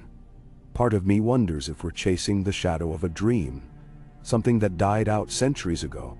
He considered the question, inhaling the crisp air. "I think, if there was ever a time for it to matter, that time is now. The realm is not as stable as it appears. The king may rule from the Iron Throne, but men have a way of pursuing their own interests. If the vow was meant to unite us against a dark threat, perhaps that threat is not entirely gone. Or perhaps new ones have arisen that require old allegiances." Then, Yenna's eyes flicked between them. "So you do believe in these old stories of unstoppable evils lurking beyond the horizon?" Edric frowned, looking at the weirwood's face. "I'm not sure what I believe, but in the north, we've always taken such warnings seriously. The long night, the White Walkers. There are too many legends and too many signs.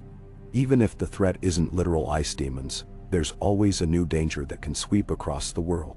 Banding together is never a foolish idea." "Matter." Rhaena gave a small nod, satisfied by his answer. Then she stepped back from the heart tree and exhaled slowly. "I'll carry these impressions with me for whatever they're worth." She glanced at Jenna. "Shall we head back, before we freeze solid?" Jenna cracked a grin.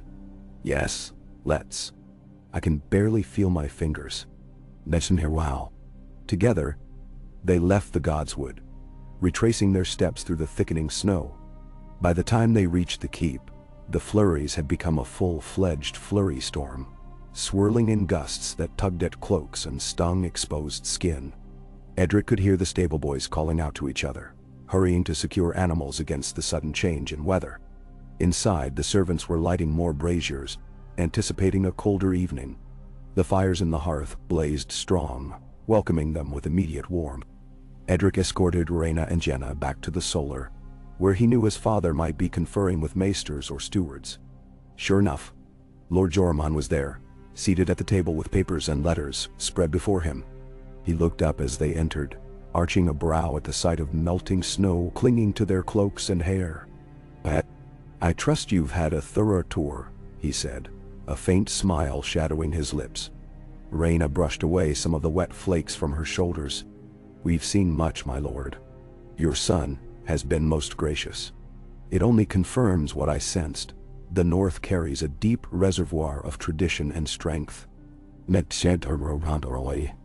Joramun set aside a letter he had been reading. "I'm pleased you see it that way. I've received word from one of my bannermen, Lord Mors Umber. He's extended an invitation for you to visit Last Hearth if you wish. It would allow you a glimpse of the further north, though it's a harsher land than these parts." Edric eyed his father with surprise.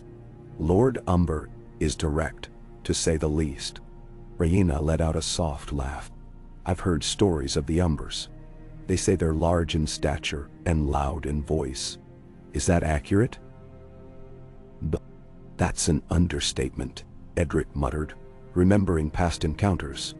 Then more politely, "They're loyal to the Starks, but they're not known for subtlety." Joramun ran a hand through his graying hair. "I can't decide if it's wise to take you so far north in this season. The roads may soon be difficult, but the Umbers are known for their hospitality, of a rather boisterous sort." Rhaena considered for a moment. "I'm intrigued, but let's not commit just yet. The weather grows harsh, and I have duties to attend to here. Perhaps in a few days, if the roads remain passable, we could make the journey. Sir Valor and Gianna would accompany me, of course." "Now," Lord Joramun nodded. "Very well. We'll keep an eye on the conditions. For now, I propose we gather for the evening meal. Then perhaps we can discuss the next steps regarding the vow in more detail. If new texts arrive from the Citadel, we'll have a clearer picture." Rhaena agreed, and Edric took the opportunity to slip away to his own chambers to freshen up before dinner. As he climbed the stairs, he caught himself smiling, a sense of guarded optimism in his chest. He wasn't entirely sure why. Perhaps it was the ease with which Lady Rhaena navigated Winterfell's corridors, or the curiosity she showed in their customs, or even the quiet dignity of her presence in the Godswood. Something about her made him want to believe that this ancient pact, if revived, might bring genuine good to the North. Yet, he remained aware of the swirling questions. What exactly would the king demand in exchange for Targaryen support? Would there be a formal betrothal? A marriage? His own parents hadn't suggested it outright, but the possibility loomed large. Edric tried to suppress the sudden swirl of emotion that idea triggered. As he toweled the melting snow from his hair, he scolded himself. This was bigger than personal preference. Duty to house and realm came first. The evening meal that followed was warm and lively. Cook Olva had prepared an array of winter dishes: mutton stew, spiced apples, freshly baked bread, to combat the growing chill. The great hall was lit by a multitude of torches and braziers, casting dancing shadows on the stone walls. Edric sat at the high table, between his mother, Lady Wylla Stark, and Jenna Storm, while Lady Rhaena was seated closer to Lord Joramun. The conversation flowed from practical matters like how the winter stores were holding up, to lighter banter about local gossip. Edric's mother, Lady Wylla, was a slender woman with silver-streaked hair framing a face that still carried traces of youthful beauty. Though she rarely spoke in large gatherings, she had a keen observation for details. Throughout the meal, Edric noticed her watching Rhaena with a thoughtful expression, assessing, measuring, as a mother might. He felt a pang of curiosity about his mother's own feelings regarding a potential union. But custom dictated such matters would be discussed behind closed doors, not at a public feast. After the main course, Rhaena stood to offer a toast to the hospitality of House Stark. She spoke of the traditions she had seen that day, praising the loyalty of the staff and the quiet strength of Winterfell's walls. It was a gracious gesture, and the hall responded with raised cups and a chorus of agreement. Edric joined them, noting the faint flush of pleasure on his father's face at her compliments. As dessert was served, small sugared pastries and hot mulled wine, Rhaena took her seat again. Lord Joramun cleared his throat to draw the hall's attention. Lady Rhaena, Ser Valor, and their companions have honored us with their presence. Let it be known throughout the north that House Targaryen is welcome in Winterfell. We will treat them as we do any cherished guest. May the old gods and the seven watch over this gathering, and let us all pray for a safe and prosperous winter." Ah! A cheer went up, echoing beneath the vaulted ceiling. Edric felt a wash of pride, but also a subtle apprehension, knowing that this was only the beginning of something that could shape the North's future. As the night wore on, talk drifted to smaller groups, pockets of quiet conversation around the hall. Edric found himself drawn into a discussion about the Umbers with Jenna, while Rhaena listened to his father and mother recount the lineage of the Starks. At length, the feast concluded, and guests began filtering out in twos and threes, heading to their chambers. Snow whirled outside in a frigid dance, rattling the high windows. Edric, full from the hearty meal, felt the pull of weariness tugging at him. He made his farewells, inclining his head to Rhaena, who offered him a calm smile in return, then retreated to the corridors that led to his room. Just as he was about to ascend the steps, he noticed Gianna Storm leaning against a stone pillar, gazing out a narrow window at the courtyard below. Something in her posture suggested she was lost in thought. On impulse, he paused. "Are you well, Gianna?" he asked quietly. She turned, startled, then managed a small smile. "I'm fine, my lord. Just reflecting. Winterfell is so different from King's Landing. I'm not used to this hush.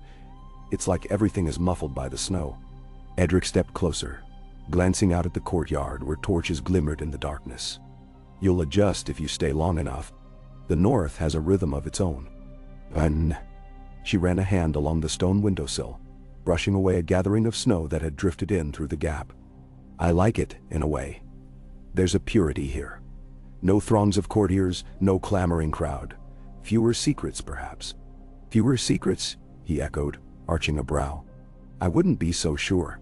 The North can keep its mysteries just as well as anywhere else, especially in these ancient walls." Jenna's eyes flashed with a hint of amusement. "Fair enough. In that case, I look forward to discovering them." "Best Ryan." They stood in companionable silence for a moment, the hush of late evening settling around them. Edric noticed that Jenna's gaze was distant again, as though something weighed on her mind. He might have probed further, but decided it was not his place to pry. Instead, he bid her a good night and continued to his chamber, feeling the cold stone under his feet as he climbed the winding stair. In the quiet of his room, Edric undressed and slipped beneath the heavy blankets. He let out a slow breath, replaying the day's events in his mind. Lady Rhaena, so poised and articulate, the old records of a possible mystical connection between wolf and dragon. The hush of the godswood pressing on his thoughts. He tried to tell himself it was all part of the tapestry of Winterfell's daily life now, but he couldn't shake the sense that a larger story was unfolding, one that would demand choices neither he nor his father had ever anticipated. He closed his eyes, listening to the muffled howling of the wind beyond the wall. The old gods seemed to be watching. The vow that joined House Stark and House Targaryen across centuries was more than words on parchment. It was becoming real, something that might soon demand action. And as Edric drifted into an uneasy sleep, he wondered if the fire of dragons would truly warm Winterfell, or in time burn everything it touched. Morning came slower the next day, the sun hidden behind a pearly haze of snowfall. Edric rose to find the corridors colder than usual, the braziers and hearth fires working overtime to beat back the chill. News spread quickly that the roads leading south had begun to pile with snowdrifts, complicating travel. Despite this, Lady Rhaena seemed undeterred in her desire to learn more about the North. She sought out Lord Jorman early, requesting another meeting to discuss how best to proceed with verifying the vow. The meeting took place in the same solar, though this time it was a smaller, more intimate gathering. Lord Jorman, Edric, Lady Willa, and Lady Rhaena herself, with only Maester Rowley in attendance as a witness. They sat around the table while a servant ladled hot tea into sturdy cups. Rhaena sipped hers before speaking. "My lord, I sense your house sincerity. You have treated us with respect, shown us your home, and shared your knowledge. My cousin the king would be pleased to hear of your hospitality. But eventually, we must address the practicalities. If this vow were to be formally renewed, it might require a significant gesture. In past ages, such gestures often took the shape of marriage between noble houses." Edric felt his stomach tighten. His gaze shifted to his father, who wore a neutral expression. Lord Jormund nodded slowly. We are not ignorant of the tradition. Marriages have long been used to seal alliances. Indeed, it would be one way to bind Stark and Targaryen anew. Rhaena set her cup down gently.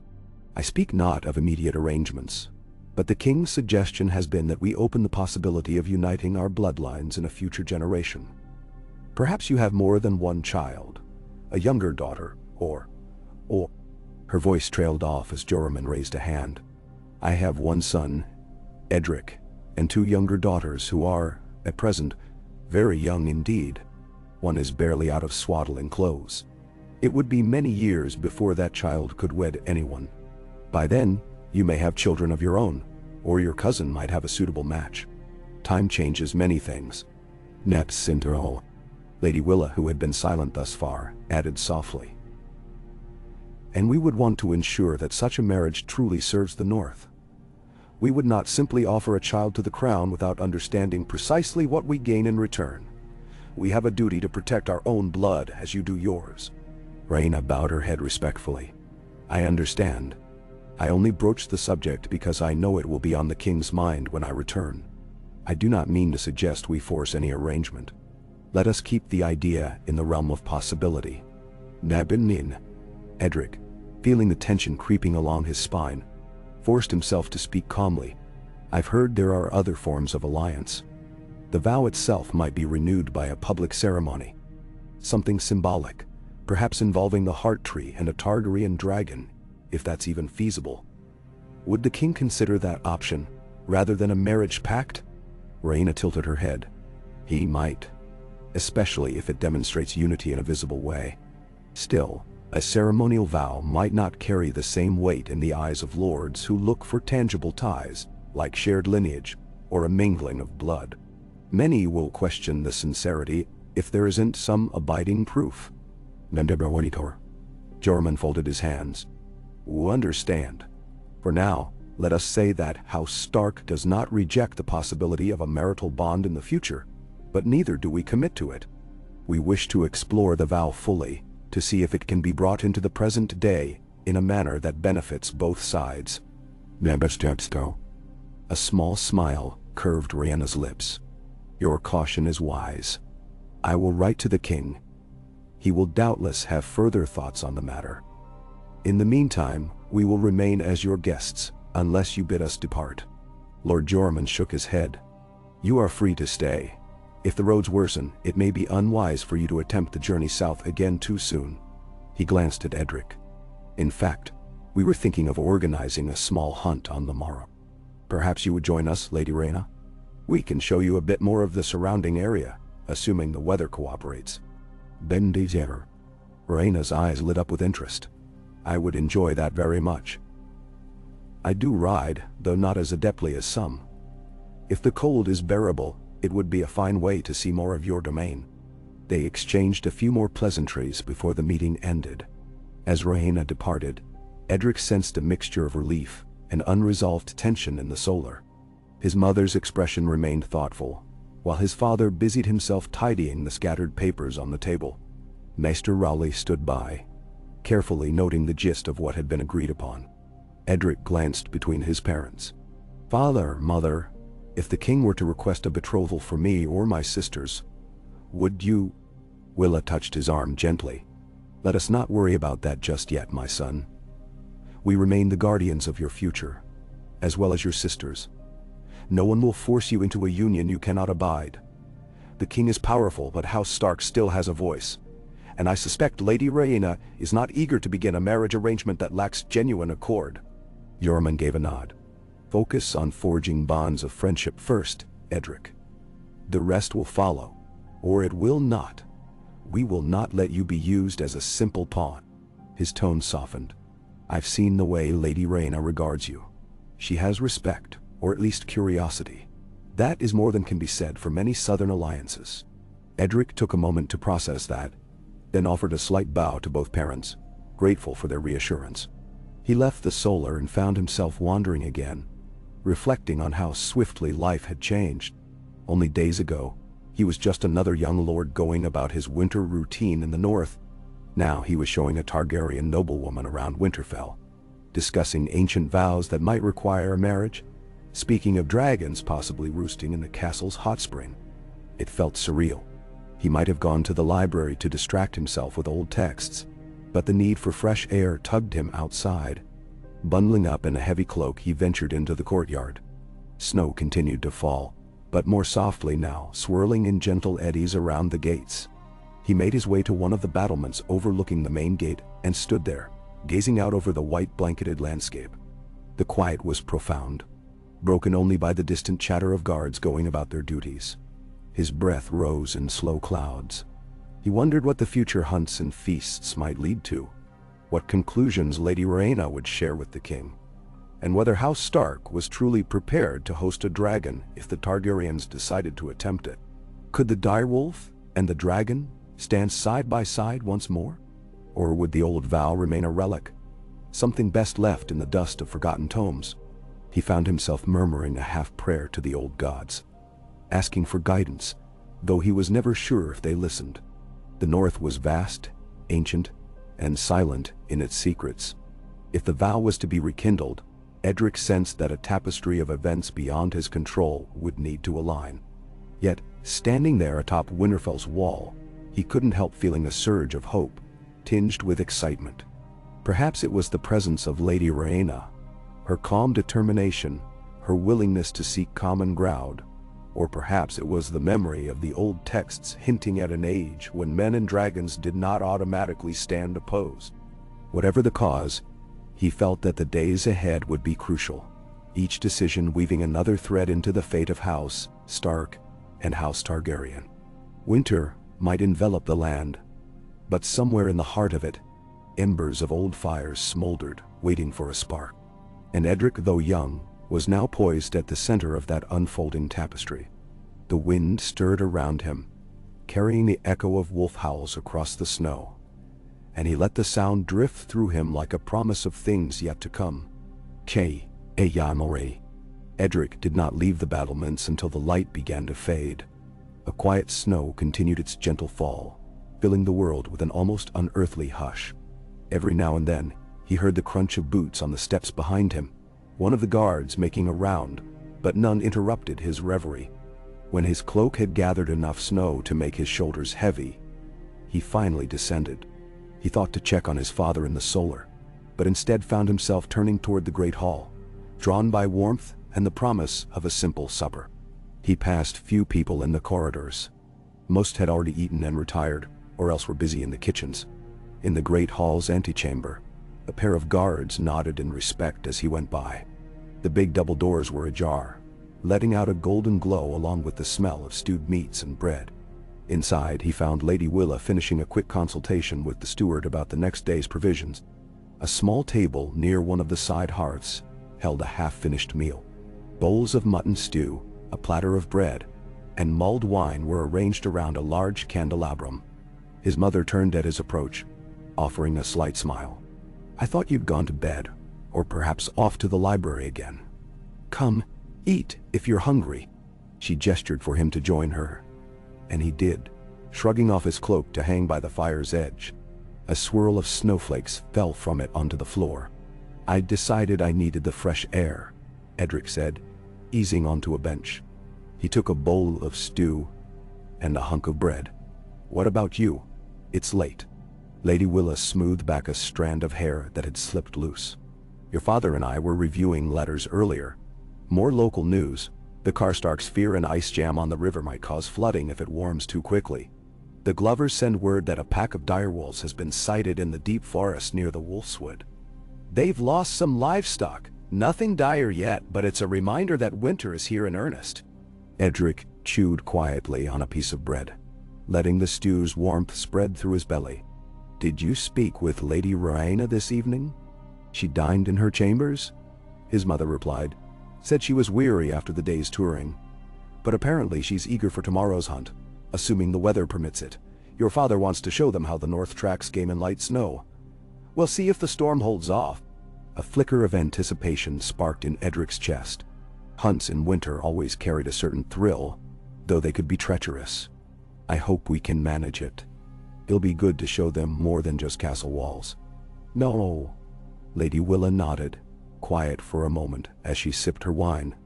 "Edric, I know these days must feel strange to you with all the talk of alliances and ancient vows. But I want you to remember that you have a say in your own future. Your father and I will not sacrifice your happiness to politics." He set down his spoon gently, moved by her reassurance. "Thank you, Mother. I admit, it's been on my mind. I'm trying to keep an open mind. Lady Rhaena isn't what I expected from a Targaryen. Neither is Sir Valar, nor that ward Jenna Storm. They all seem, well, real. Not the lofty creatures from Songs of Conquest. And or Ryle. People rarely match their reputations," Lady Willa said, rising from the table and smoothing out her skirts. "That's why it's important for us to see them for who they are. Try to rest, Edric. The next few days could be busy." She kissed his brow before departing the hall. Edric finished his meal in reflective silence, then returned to his chamber. He dozed, drifting in and out of uncertain dreams. Images of weirwood trees and dragon fire glimmered across his mind's eye, shifting too quickly for him to grasp their meaning. By the time dawn arrived, he awoke feeling only partially rested, but determined to face whatever the day might bring. As it turned out, the morning was a flurry of preparation. Snow continued to drift down, but not heavily enough to cancel the hunt. Stable hands bustled about, saddling horses, gathering supplies, and packing a small sledge with extra blankets and food. In the courtyard, Edric found a retinue assembling. A few seasoned hunters in thick furs, a pair of stark guards, and several hounds who milled about, whining in excitement for the day's outing. The crisp air smelled of wood smoke and anticipation. Lady Rhaena soon arrived, accompanied by Sir Valar and Jenna. Rhaena wore a riding habit of dark gray wool, trimmed with white fur, a concession to northern practicality over southern style. She greeted Edric with a careful smile. "I'm ready, though I confess I'm not used to such cold." Sir Valar insisted I add an extra layer. "Wise counsel," Edric said, giving Valar a nod. "We'll keep the outing short if the weather worsens. Are you comfortable handling your mount in this snow?" "As comfortable as I can be," Rhaena replied, a hint of wryness in her tone. "I suppose we'll find out soon enough." Jenna, for her part, was outfitted similarly, though she wore a heavier cloak than Rhaena, her breath already escaping in frosty puffs as she surveyed the courtyard. Lord Joramun emerged from the keep, with his own favorite hunting bow slung across his back. He greeted the group with measured enthusiasm. "We ride north of Winterfell, toward a lightly wooded area where game is often found. Nothing too far, just enough to stretch our legs and let our guests see a bit of the countryside." His gaze swept over everyone. "Mount up." A stable hand brought Edric his horse, a sturdy gray mare named Stormlight. He patted her flank in greeting, feeling her shift beneath the saddle. After ensuring she was properly outfitted, he hoisted himself astride, adjusting his furs for maximum warmth. Rhaena accepted a smaller chestnut mare, and Sir Valar took a tall black stallion that looked spirited enough to require a firm hand. Jenna rode a roan gelding, her posture straight, if a bit anxious. With the party assembled, they set off at a measured pace through the castle gates. The snow lay thick on the roads, muffling the sound of hooves. Winterfell's walls receded behind them, disappearing into the pale backdrop. Edric guided Stormlight alongside Rhaena, occasionally pointing out small landmarks. A rise of land where an ancient cairn stood half-buried, or a gnarled oak that had survived countless winters. The hush of the north enveloped them. Even the usual crunch and jingle of a hunting party seemed muted. Occasionally, one of the hounds barked, setting off a brief ripple of noise, but otherwise, they traveled in a near silence broken only by the horses' exhalations and the faraway hiss of wind. Rhaena wore a thoughtful expression, her gaze roaming the distance. "This is the first time I ventured beyond Winterfell's walls since arriving," she said at length, her voice low. "It feels different, seeing your land stretch out like this. Miles of snow, quiet forests. There's an austerity to it that I find I'm not sure how to describe it. Beautiful in its own way, Jenna said from behind them, drawing up her horse. Though I keep imagining what it'd be like to be caught out here at night, alone. Surveyor, hearing this, let out a dry chuckle. You'd have more to fear from the cold than from bandits. But fear not, we're well equipped. He patted the hilt of his sword. Lord Jormund took point, leading them across a gentle slope. The hounds sniffed the air, tails wagging, occasionally bounding through drifts to explore. In time, they reached a stand of pine and birch trees. The hunters exchanged signs, splitting off in a loose formation, with Edric's father at the center. The plan was simple. They would do a slow sweep of the area, flushing out any game, likely hares or a small deer perhaps. The day was meant more for demonstration and conversation than for a massive hunt. They spread out carefully among the trees. Edric remained close enough to Rhaena to hear her, she called, yet gave her enough space to manage her horse. The wind rustled the pine boughs overhead, dislodging little cascades of snow. Once or twice, Edric spotted movement in the distance, a glimpse of brown fur darting between trunks. One of the hounds barked and gave chase, bounding after the scent. A shout from one of the hunters echoed, and then vanished into the vast silence. Rhaena's mare snorted, ears flicking. Edric noticed Rhaena instinctively gather the reins. "Steady," he said softly, guiding Stormlight closer to reassure her. "She's just excited by the scent." Rhaena smiled, though a bit tensely. "We rarely do hunts like this in King's Landing. Too many well-tended fields, too many spectators. Here, it feels raw and real." She glanced around. "I can imagine how Stark has done this for generations." "Eh," Edric replied. "Long before the Targaryens arrived in Westeros even. We Starks have always lived close to the land. Hunting in winter is as much about survival as sport." She nodded, falling silent again. The group pressed deeper, wading through the birch trees whose white bark camouflaged almost perfectly with the snowy surroundings. Now and then, Edric caught glimpses of bright color. Rhaena's cloak, Surveyor's crimson surcoat, reminders of civilization in an otherwise monochromatic world. Suddenly, one of the hounds bayed loudly to the left. Lord Jormund reined it in, raising a hand for the party to slow. Edric strained to see. A flicker of movement, perhaps a deer, skimmed between the trunks. One of the hunters shouted, "Stag! Looks like a young buck." Then the dog scrambled after it, tongues lolling, barking in eager pursuit. Jormund urged his horse forward, not at a gallop, but at a brisk enough pace to keep the stag in sight. The rest of the group followed suit. The forest floor here was uneven, scattered with brambles and low shrubs poking through the snow. Edric's breath quickened. He navigated Stormlight carefully, mindful of hidden roots. Rhaena kept pace beside him, her mare's eyes rolling once at the commotion, but Rhaena's grip was steady. The chase did not last long. The stag, startled, bounded through a patch of denser trees. The hounds circled, corralled by the terrain. Jormund drew his bow, waiting for a clear shot. Just as he was about to loose an arrow, the stag took a sharp turn, attempting to double back.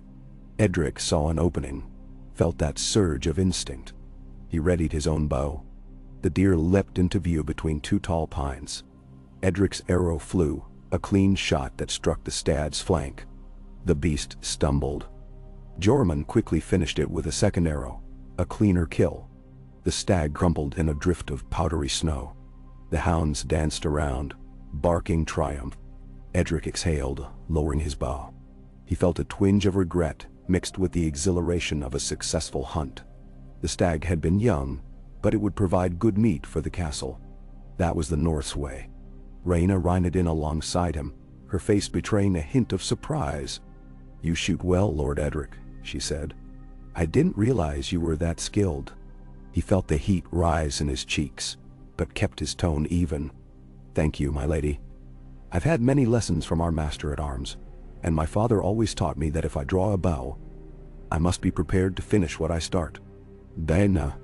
Lord Jormund dismounted to examine the stag. The snow around it began to soak with dark red. One of the hunters moved in to ease the hound's back and prepare the carcass. "A decent kill." Jormund said, looking up at Edric with a flash of paternal pride. It's a good omen too, bagging a stag on a day like this. Sir Valar arrived, guiding his stallion through the trees. Jenna Storm rode up just after him, her eyes wide with mingled excitement and a touch of disquiet. She'd not grown up as a northerner. Perhaps the sight of a fresh kill was not as commonplace for her. Still, she offered Edric a respectful nod. You have a steady hand. Sir Valar was too far behind to get a shot. Valar smirked good-naturedly. I blame my steed. He's not used to winter hunts. He dismounted to help with dressing the stag. They paused there to catch their breath. The hush settled in again, punctuated by occasional huffs from the horses. Snow continued falling, layering the branches and drifting onto their hoods. Jormund signaled that they might continue for a short while longer, to see if any other game might appear. But if not, they would circle back toward the open fields. They split into pairs, weaving through a different stretch of the woods. Edric found himself riding beside Rhaena again, while Jenna and Valar trailed a short distance behind. Conversation came intermittently, carried on gentle voices so as not to spook potential game. Have you heard news from King's Landing since your arrival? Edric asked Rhaena at one point, guiding Stormlight around a thicket. Any word from the king on how he regards this trip? She shook her head. We've had no ravens bearing his seal since we've been here. I imagine he waits to hear from me first. I've drafted letters but haven't sent them yet. I wanted to gather more impressions so I could offer him something truly substantial. Edric glanced at her. And what impressions have you gathered so far? Rhaena's eyes flicked across the snow-laden canopy. That the north is far from a barren land of savage folk, as some southern lords might believe. It's full of culture, depth, history, and House Stark. Well, you're neither aloof nor lacking in courtesy. If anything, you're more guarded in speech, but honest when it counts. A smile tugged at his lips. I'm glad you see that. We try not to wear our hearts on our sleeves. Life up here can be harsh, so we keep close to those we trust. Their conversation was cut short by Jenna's voice from behind. Something moves there. She pointed with a gloved hand toward a copse of twisted birch. Edric felt Stormlight tense beneath him. He squinted, but after a moment's observation, the shape vanished. Possibly another deer, or even a lone wolf. Valar approached carefully, his posture alert. Whatever it was, it's gone now. Should we investigate? Edric glanced at Rhaena. She shrugged. I'm game if you are. They proceeded, forming a cautious line as they advanced. The trees were sparse here, but enough to hamper a rider's view out wide. Wind hissed around them. One of the hounds lifted its nose, sniffed, then whimpered, as though uncertain. Slowly, the group pressed forward, scanning the area. Edric's gaze caught a flash of movement once more. A tail or a flank darting behind a trunk. Then, stillness. No further sign appeared, and after a few moments of tense waiting, they concluded the creature, likely a fox or a small deer, had fled. Jenna exhaled softly. I was hoping for something more dramatic, though perhaps it's best not to find a direwolf or a white bear. Rhaena laughed lightly. You might regret that wish if you got it. She turned to Edric. Shall we rejoin your father's party? He nodded, satisfied they'd done enough hunting for one day. They retraced their route, eventually finding Jormund and the others preparing to haul the stag back on a makeshift sled, which two of the men would lead on foot. Jormund declared the hunt a success, as they'd proven that the Targaryens could ride and handle themselves in the North's winter without complaint. The group agreed to return to Winterfell, eager for a hot meal and a chance to shake off the chill. They arrived back at the castle mid-afternoon, riding through the gates to find the courtyard bustling with renewed life. Servants hurried to greet them, taking the horses to be rubbed down and fed. The stag, a respectable size, was carried off to the kitchens for butchery under cook Olva's watchful eye. Edric dismounted, feeling a pleasant weariness in his thighs and shoulders. His breath plumed before him as he handed Stormlight's reins to a stable boy. Rhaena and Jenna exchanged excited chatter, adrenaline still evident in their flushed cheeks. Valar, less effusive, spoke quietly with one of the Stark guards about the terrain they'd covered. Lord Jormund patted Edric's shoulder in passing, a sign of approval. The entire outing had gone well, No accidents, no injuries. A testament to how House Stark might collaborate with House Targaryen in simpler ventures before confronting more complex questions. Edric retreated to his chambers to wash up and change into a fresh tunic. The exercise had left him invigorated, yet also hungry. He made for the great hall as soon as he was done, drawn by the aroma of roasting venison that filled the corridors. The day's quarry would likely grace their evening meal, a hearty feast for the guests to enjoy. He reached the hall to find tables being set, the fire roaring in the great hearth. Jenna was already there, seated near the high table, sipping a mug of hot spiced cider. She waved him over. He joined her, taking a seat on the bench opposite. Servants bustled around them, setting out loaves of dark bread, turnip mash, and bowls of thick gravy. "You did well out there," Jenna said, tucking a loose strand of silver-white hair behind her ear. "I've hunted a few times near Storm's End, but never in this kind of cold. It's an entirely different experience." Edric poured himself a cup of cider. "It is. We adapt as best we can. Do you prefer hunts in warmer climes?" She considered. "Warmth is easier on the bones, but there's something about the hush of snow that makes the world feel new.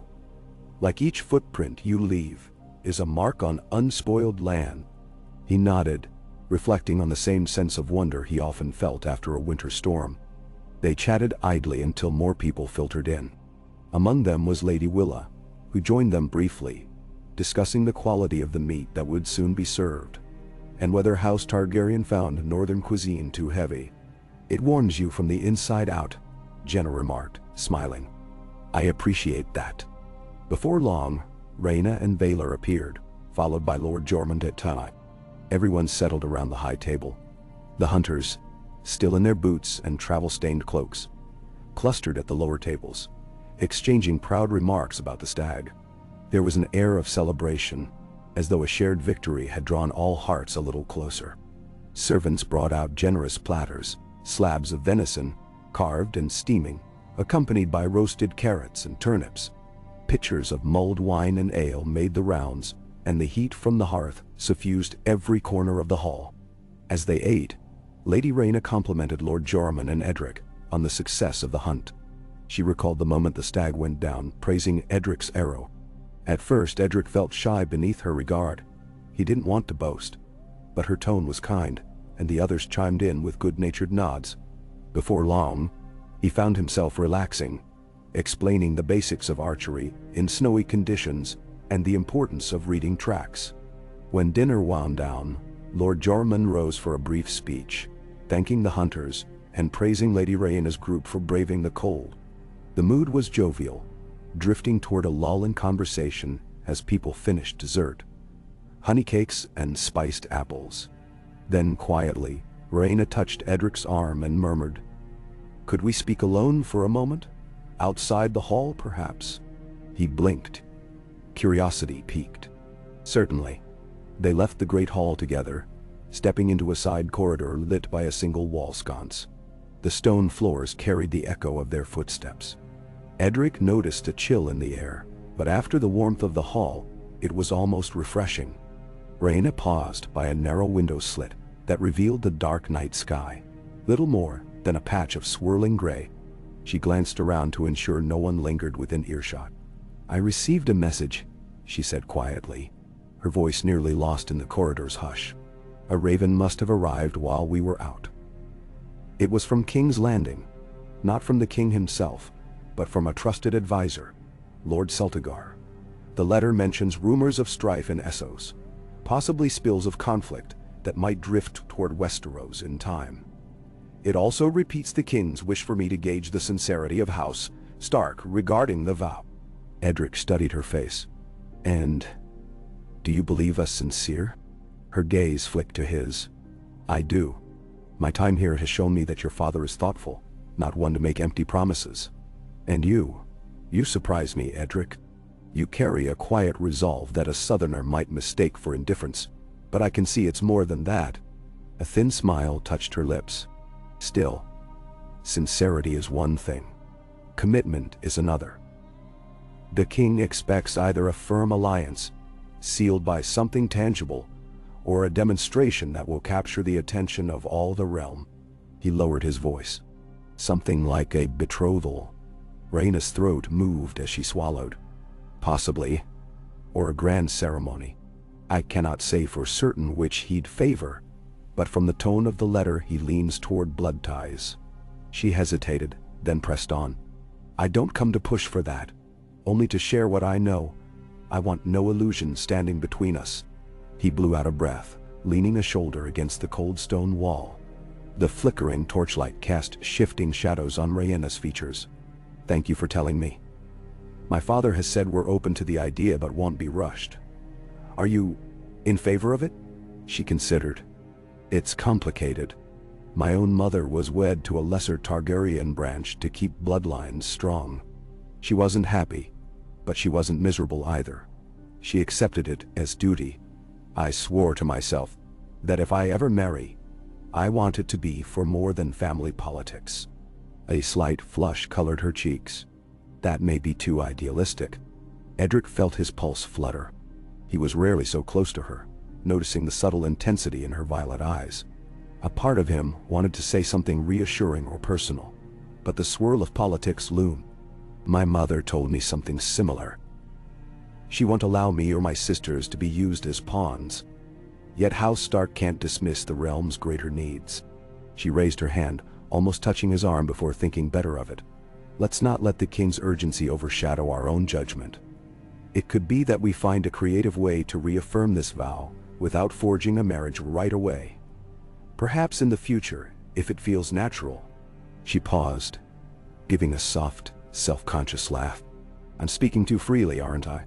No, he said, his tone gentle. I appreciate honesty. He glanced at the window again. The swirl of snow faintly visible. This vow. It's bigger than both of us, but it doesn't have to crush us either. She nodded, relief mingling with gratitude in her expression. Thank you, Edric. I'll write to the king's advisor telling him we're progressing, that House Stark is open to exploring a meaningful bond. That might buy time and keep the king's confidence. In the meantime, maybe something will become clear to us. Some new knowledge about the vow that can satisfy everyone without turning us into chess pieces. Manturtia. He offered a small smile. That's all we can hope. In the North, we value patience as a virtue.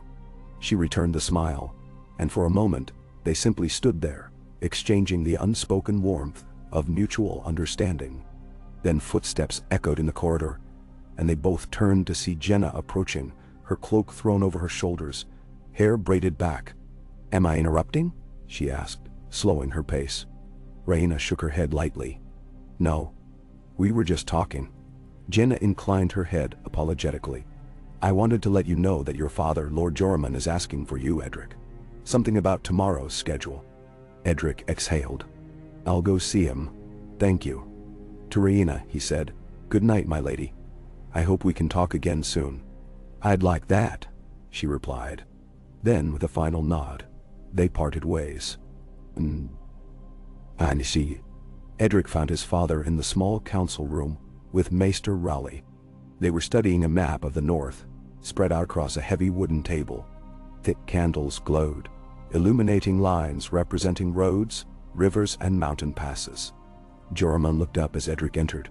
He looked both weary and resolute, expressions that often warred upon his face since the Targaryen retinue's arrival. Father, Edric said, taking a seat opposite. Jormund gestured at the map. I've received word that Lord Mor's Umber still extends his invitation to visit Last Hearth. The roads are not impassable yet, though with more snowfall, they could become so. If we mean to accept his offer, we should do it soon. Now, Edric studied the region indicated, a jagged route northward, past the shivering forest. How many days' ride in this weather? 2, perhaps 3, if we keep a steady pace. Jormund traced the line with a gloved finger. The Umbers would be pleased to host Lady Rhaena and her companions. They're a loyal house, eager to demonstrate the North's goodwill. But it's no easy journey. We'd risk being snowed in if a heavier storm comes. Edric considered the Targaryens. Do they want to travel so far into the north? Lady Rhaena mentioned curiosity about your bannermen, but I'm not sure if she's prepared for the harsher climate. None. Jormund gave him a thoughtful glance. It might be a good test, in truth. If she and her companions can handle the journey, and endure Lord Umber's rather robust hospitality, it would prove something to us all. It could also give her a broader sense of what the North truly is. Maester Rowley cleared his throat. I should point out that if a storm traps them at Last Hearth, they may be forced to remain until the thaw. That could be weeks. Jormund rubbed his beard. True enough. We can't guarantee we'll make it back swiftly. He turned to Edric. You've spent time at Last Hearth in the past. Do you think it's wise to encourage Lady Rhaena to go? Edric found himself weighing the risks. Lord Mors Umber was a good man, if a bit rough around the edges. He would greet visitors with boisterous feasts, strong drink, and nights of laughter that could run late. But the roads were the real danger, especially for a party unaccustomed to northern travel. We should give her the choice. Explain it plainly. If she agrees, we prepare carefully, pack extra supplies, and ensure an escort that knows the land. Now. Jormund nodded, satisfied. Then let's speak with her on the morrow. If she declines, no harm done. If she accepts, we'll set out within a day or two. He folded the map. Any other news? Edric hesitated, recalling his conversation with Rhaena about the raven from Lord Celtigar. Lady Rhaena received a letter from King's Landing. They're pressing for clarity on the vow. She seems determined to give them a hopeful answer. His father's gaze flickered. I see. Well, at least that buys us a little time to sort out our own stance. Very well, Edric. Get some rest. Nimniata now. Nodding, Edric excused himself. The corridors were nearly deserted by now, torches burning low in their sconces. He found his bed quickly enough, and the moment he lay down, sleep snatched him away. Jan? Morning brought a fresh dusting of snow, but the sky was clearer than before, offering a pale winter sun. In the solar, Edric, Lord Jormund, and Lady Rhaena convened over a hearty breakfast. Rhaena sipped on tea, her cheeks pink from the crisp air.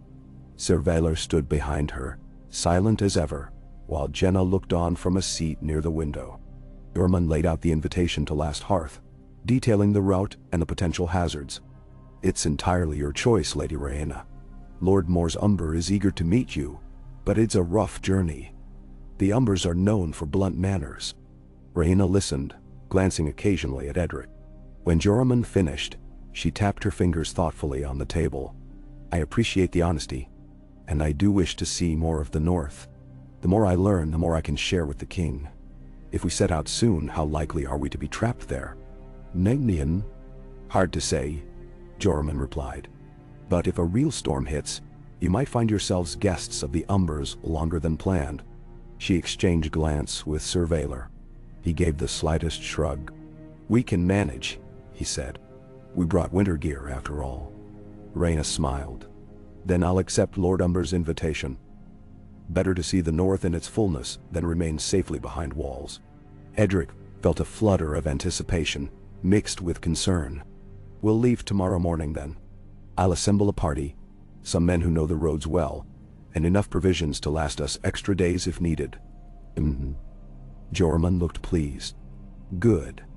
I'll remain in Winterfell to tend to matters here, but Edric will represent House Stark. Maester Rowley, do we have enough supplies in the storerooms? The older man nodded, though he looked apprehensive. Yes, my lord. I'll oversee the packing. Thus decided, Rhaena and her companions had an entire day to prepare.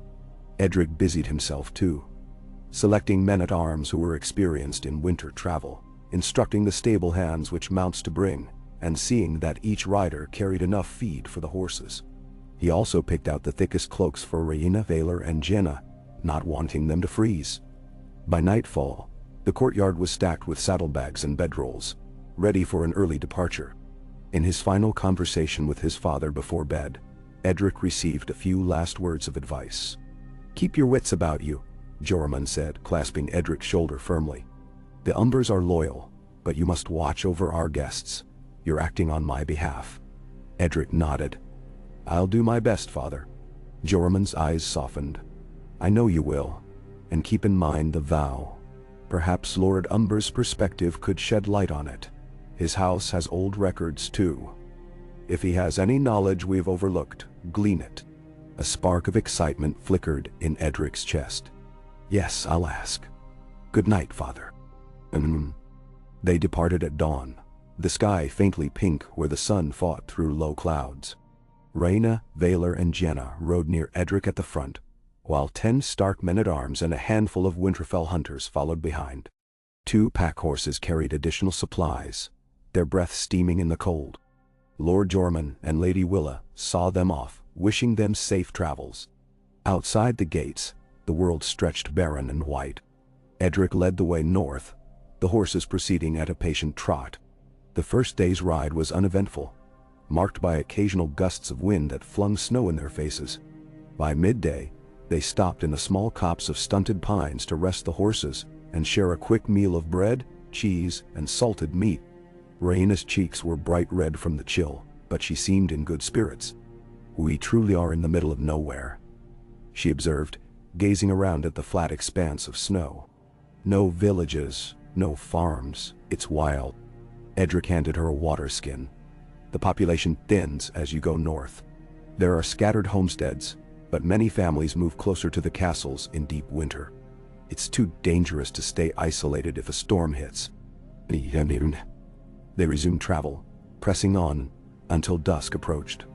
By then they reached a small way station, a modest hut near a frozen stream, maintained by one of Stark's bannermen for passing rangers and travelers. It offered rough but welcome shelter for the night. The group huddled inside, lighting a fire in the stone hearth. While the men-at-arms stood watch in shifts, Edric, Rhaena, Valar, and Jenna made do with straw pallets on the floor, layered with furs. Conversation that evening was subdued. Rhaena asked questions about House Umber's history, fabled for their size and loud voices, and about local legends. Edric recounted a few tales. How some said the Umbers were descended from giants, how their fortress, Last Hearth, was built as a bulwark against wildling raiders from beyond the wall.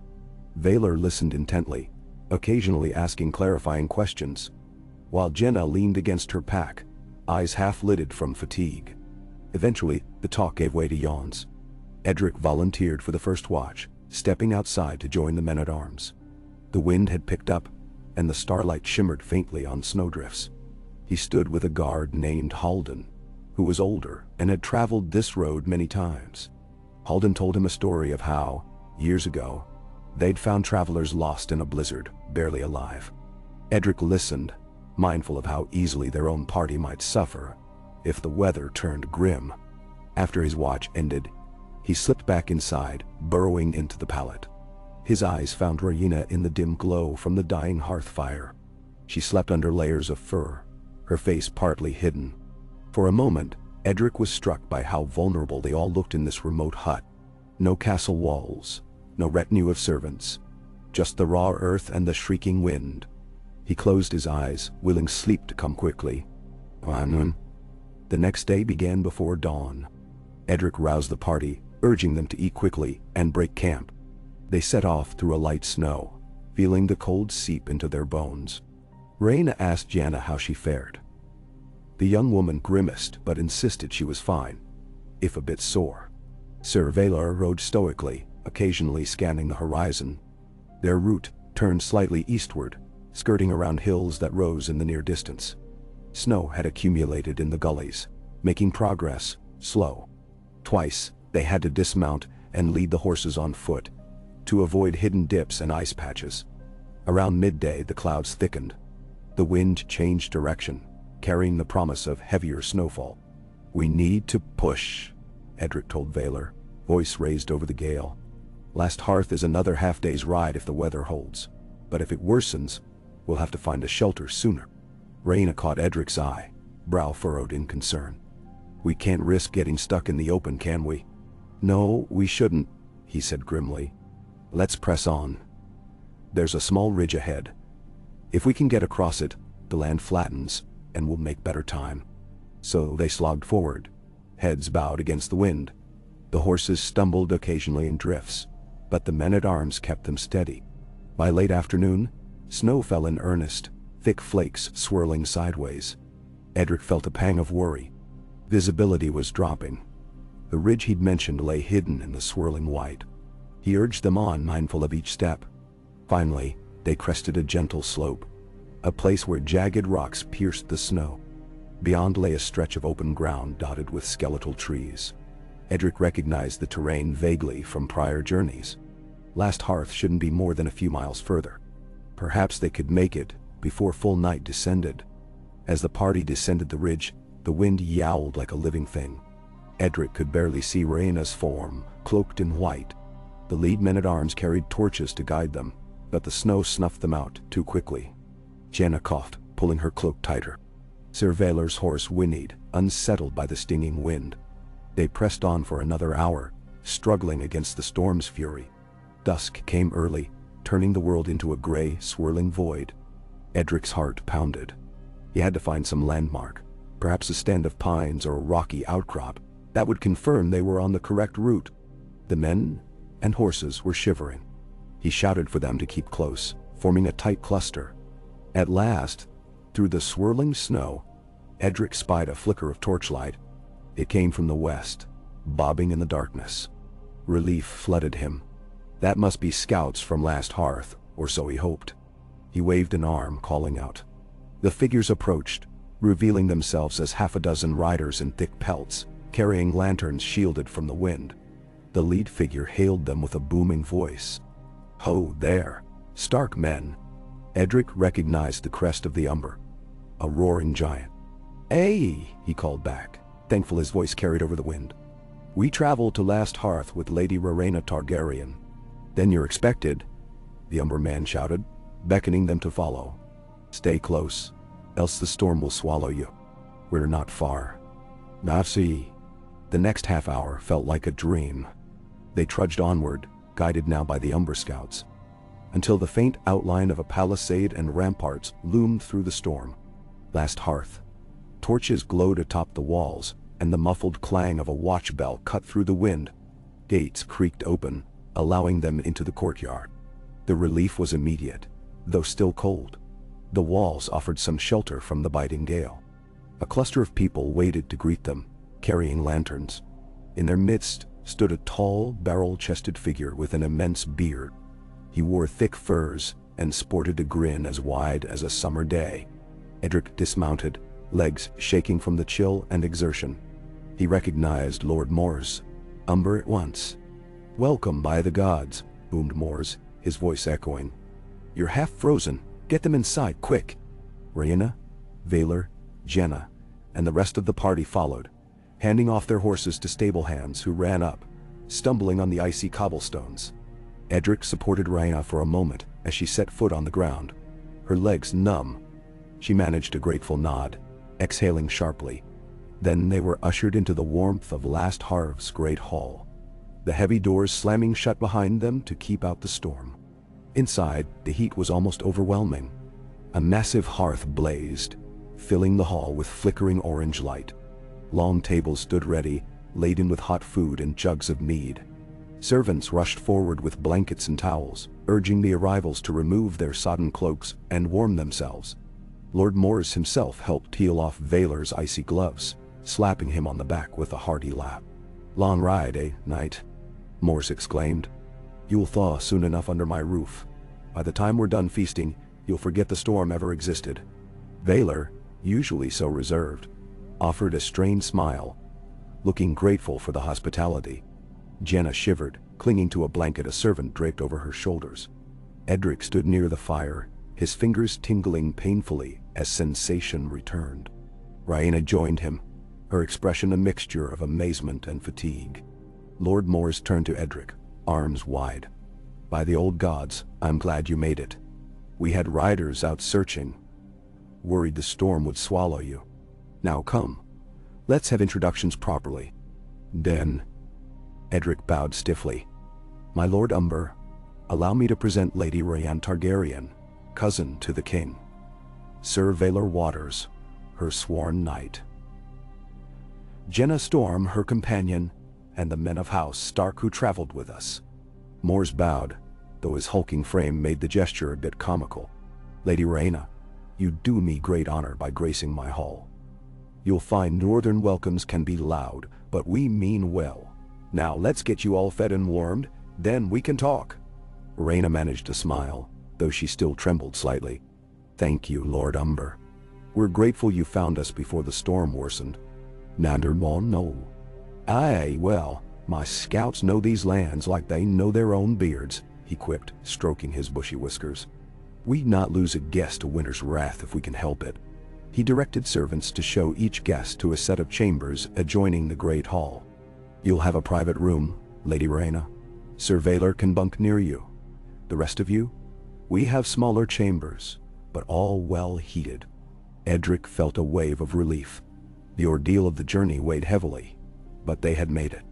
With a final glance at Rhaena, who offered him a tired nod, he followed a servant to a modest room with a straw mattress, thick furs piled high. The window shutters rattled under the gale outside, but at least the interior was warm enough to keep him from freezing. He stripped off his damp outer layers, letting them hang near the small fireplace. The tension in his muscles slowly eased as he realized they were safe. Shortly after, a servant brought hot water in a basin. Edric washed the grime of the road from his face and hands, wishing for the baths of Winterfell with its natural hot springs. But for now, this was blessing enough. He dressed in a dry tunic and ventured back to the great hall, drawn by the promise of a hearty meal. Lord Mors had already started the feast, it seemed, for the tables were occupied by a mix of Umbers and Stark men who'd accompanied the party. Rhaena sat at the high table with Jenna and Valar, and Mors was regaling them with a loud tale of some great boar hunt he once undertook. Edric took a seat nearby, gratefully accepting a mug of mulled ale from a passing servant. He sipped, feeling the warmth spread through him. Servants rushed to bring plates of roasted boar, onions, and black bread. Lord Mors insisted on toasts. To the travelers' safe arrival, to House Targaryen, to House Stark, to the old gods who guided them. Each time, Rhaena lifted her cup politely, taking small sips. Jenna, for her part, seemed to find Mors's booming laugh both amusing and a little overwhelming. When the initial bustle calmed and people devoted themselves to eating, Lord Mors leaned closer to Rhaena and Edric, lowering his voice just enough to be heard above the general clamor. "I hear you're forging some new bond between wolf and dragon. Old vows, is it?" Rhaena glanced at Edric, then answered carefully. "We're exploring the possibility. Our ancestors may have pledged to stand together in times of darkness. We'd like to see if that pledge can be renewed." Mors grinned through his beard. "A worthy cause. The old times weren't all savage wars, you know. My forefathers told tales of Targaryens who ventured north, forging alliances without bloodshed. Some even say a Targaryen once journeyed past the wall with a Stark king, though that story grows wilder with each retelling." "Blah." Edric's pulse quickened. "You've heard of that?" "Aye, bits and pieces," Mors said, draining half his mug in one swallow. "We have some old scrolls stashed away too. My maester tries to keep them in one piece. Maybe they'll shed light on these old pacts you speak of." Rhaena's eyes gleamed with interest. "I'd be most grateful if you'd allow us to see them." Mors slapped the table. "Then it's done. Tomorrow, if we're not snowed in too badly, I'll take you on a tour of Last Hearth. We'll fetch my maester, rummage through the library. By the old gods, if there's a chance we can bring back a vow that once kept the realms safe, I'm all for it." Edric could not help but feel buoyed by the man's enthusiasm. The Umbers might be rowdy, but their hearts were in the right place. He offered a toast of his own quietly. "To the vow. May we uncover its secrets and honor them as our ancestors once did." Mors echoed it with gusto. The rest of the table, hearing his booming voice, lifted their cups as well. "To the vow," they roared, and mugs clanked in a cacophonous chorus. Rhaena laughed, a sound that blended relief and delight. Even Jenna found herself smiling, drawn into the warmth of the moment. The feast went on late into the night, with Mors insisting on a few more toasts than strictly necessary. At one point, a group of men started a bawdy song about giants and wildlings. Sir Valar looked amused, if slightly uncomfortable, while Rhaena bore the performance with graceful humor. Edric exchanged a knowing grin with her. It was the full Umber experience after all. Eventually, the hour grew late. Rhaena retired first, accompanied by Jenna, who stifled yawns. Valar excused himself soon after. Edric lingered a bit, chatting with Lord Mors and some of his bannermen, but he too felt the draw of sleep. His limbs ached from the day's ride, and the hall, though warm, was filled with swirling pipe smoke and the tang of spilled ale. He bade Mors good night, then made his way to his chamber.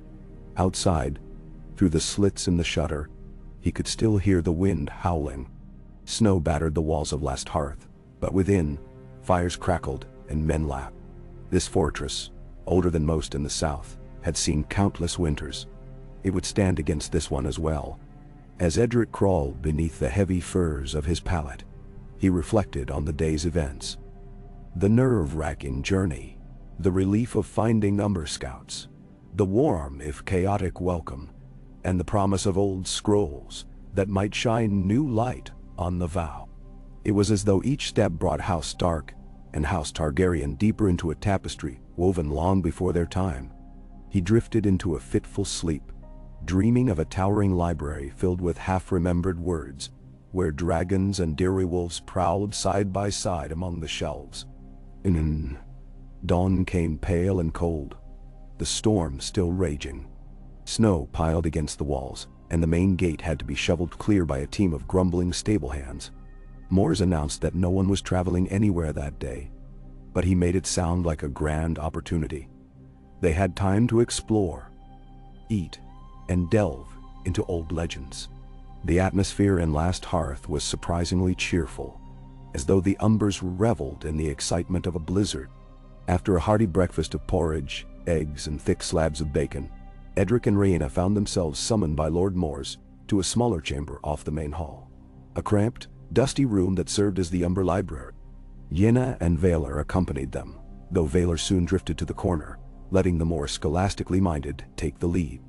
Mors's maester, a tall, thin man named Master Daron, bowed stiffly and directed them toward a shelf of ancient scrolls.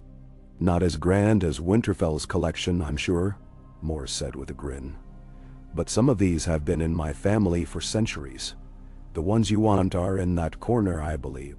He pointed to a dim section near a narrow arrow slit, where dust motes danced in the cold light. Maester Daron carefully removed 2 scrolls wrapped in discolored cloth.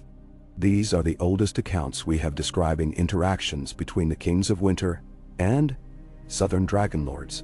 Most mention Targaryen visits in passing. We'll have to read carefully to see if there's a direct reference to a pact." Memnoen. Edric and Rhaena settled at a small table, pushing aside a pair of battered ledgers. Jenna hovered behind them, peering curiously. One scroll was brittle, and the maester gingerly unrolled it on a wooden board. Faded writing, in an archaic form of the common tongue, filled the page. Some words were smudged beyond recognition, but key phrases stood out. "In the year of the wolf's reign, a company with banners of fire was welcomed. Fear that the nights grew darker. The vow made in blood, at the edge of the true north." Edric's heart thumped.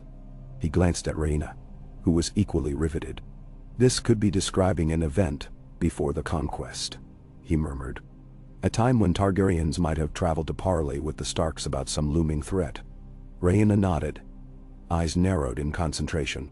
"There's mention of an expedition beyond the wall, too, though it's half lost to water damage." She traced a line with her fingertip, careful not to smear the ink. "The Watchers on the ice," answered the call. "Direwolf walked with dragon, to face the creeping black." "That sounds almost like a myth." "It may be more than myth," Jenna said quietly. "It aligns with rumors I've heard, that once, a Stark and a Targaryen joined forces beyond the wall, perhaps to confront some danger." Valar, hovering near a candlestand, spoke up. "If it's true, it means the vow isn't just a political alliance. It may be tied to defending the realm from some ancient threat that could return." "Nah." Mors let out a rumbling laugh. "White walkers, ice wraiths, the undead. My father swore such things were bedtime stories.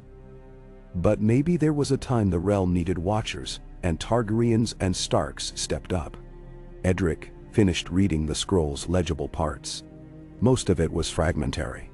but the tone suggested urgency, a warning about when the night is longest. He felt a prickling sensation, recalling the old tales of the long night, the White Walkers, and the heroic figures who ended that deadly winter. Could there be some kernel of truth behind the vow? A vow that once united dragon flame and northern fortitude to hold back a threat of pure cold. Rhaena set the scroll aside carefully. This aligns with the other records we've seen. The vow is tied to the idea that if ever the realm faced a darkness from the north, the Targaryens and Starks would stand together. She looked up at Mors, gratitude clear on her face. "Thank you for letting us see these." He shrugged. "You're welcome to them. I have no love for musty scrolls, but if they help you figure out a way to keep the realm safe, I'm all for it."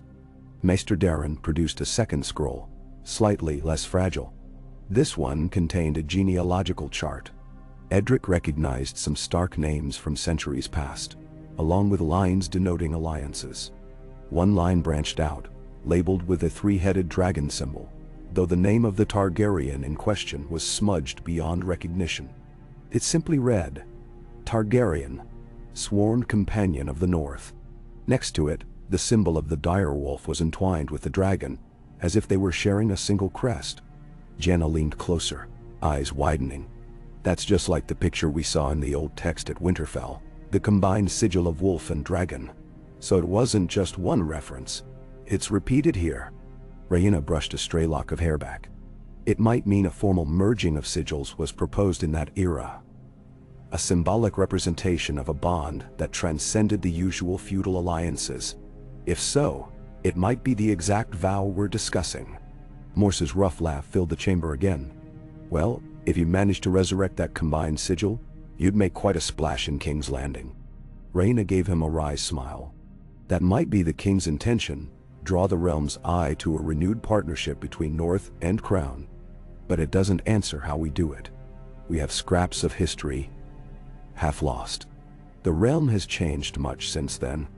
Could we replicate whatever they did?" "Bah." Edric exchanged a meaningful glance with her. "Maybe we don't have to replicate it exactly. We just need a public gesture of unity that calls back to this older pledge, a vow made visible to the realm. Your cousin wants something strong, a marriage or a grand ceremony, but perhaps a newly forged crest and a sworn oath in front of the old gods might suffice to reaffirm the vow." Vaylor folded his arms. "If you want to ensure the realm takes it seriously, you'll need the king's blessing, of course." Rhaena pressed her lips together. "That's true. He might still insist on a betrothal. But maybe this discovery of an older form of union, like a combined sigil, could convince him that a more symbolic union will do for now. We can always revisit marriage if the realm deems it necessary." Edric appreciated her optimism, though he knew southern politics often demanded more than symbols.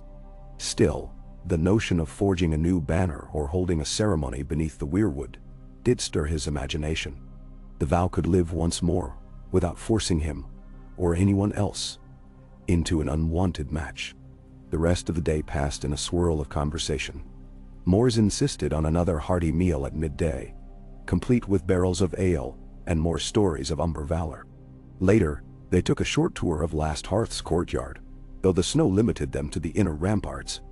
Everywhere, Umbers bustled about, clearing drifts, mending fences, and tending to livestock in stables warmed by braziers. That evening, the wind began to ease, and the snowfall slowed to a lazy drift. Edric stood on a battlement with Rhaena at his side, both wrapped in cloaks as they gazed out at the snowy landscape. Torches glimmered along the palisade, casting dancing lights on the drifts below. "We might be able to travel back in a day or two," Edric said, exhaling mist. "My father will want to hear of our findings." Rhaena nodded, the torchlight reflecting in her violet eyes. "Yes, we'll report that the Umber's archives confirm the vow's deep roots, and we'll suggest forging a new crest or holding a ceremony at Winterfell if he's willing." Edric felt a stirring of hope. If the king accepts that solution, perhaps we can avoid any forced betrothal. She looked at him, half smiling. "Yes. Or if the betrothal does come, we'll cross that bridge when it arrives." She shifted her gaze back to the dark horizon. "You know, Edric, Part of me wonders if the vow's true purpose might soon be tested.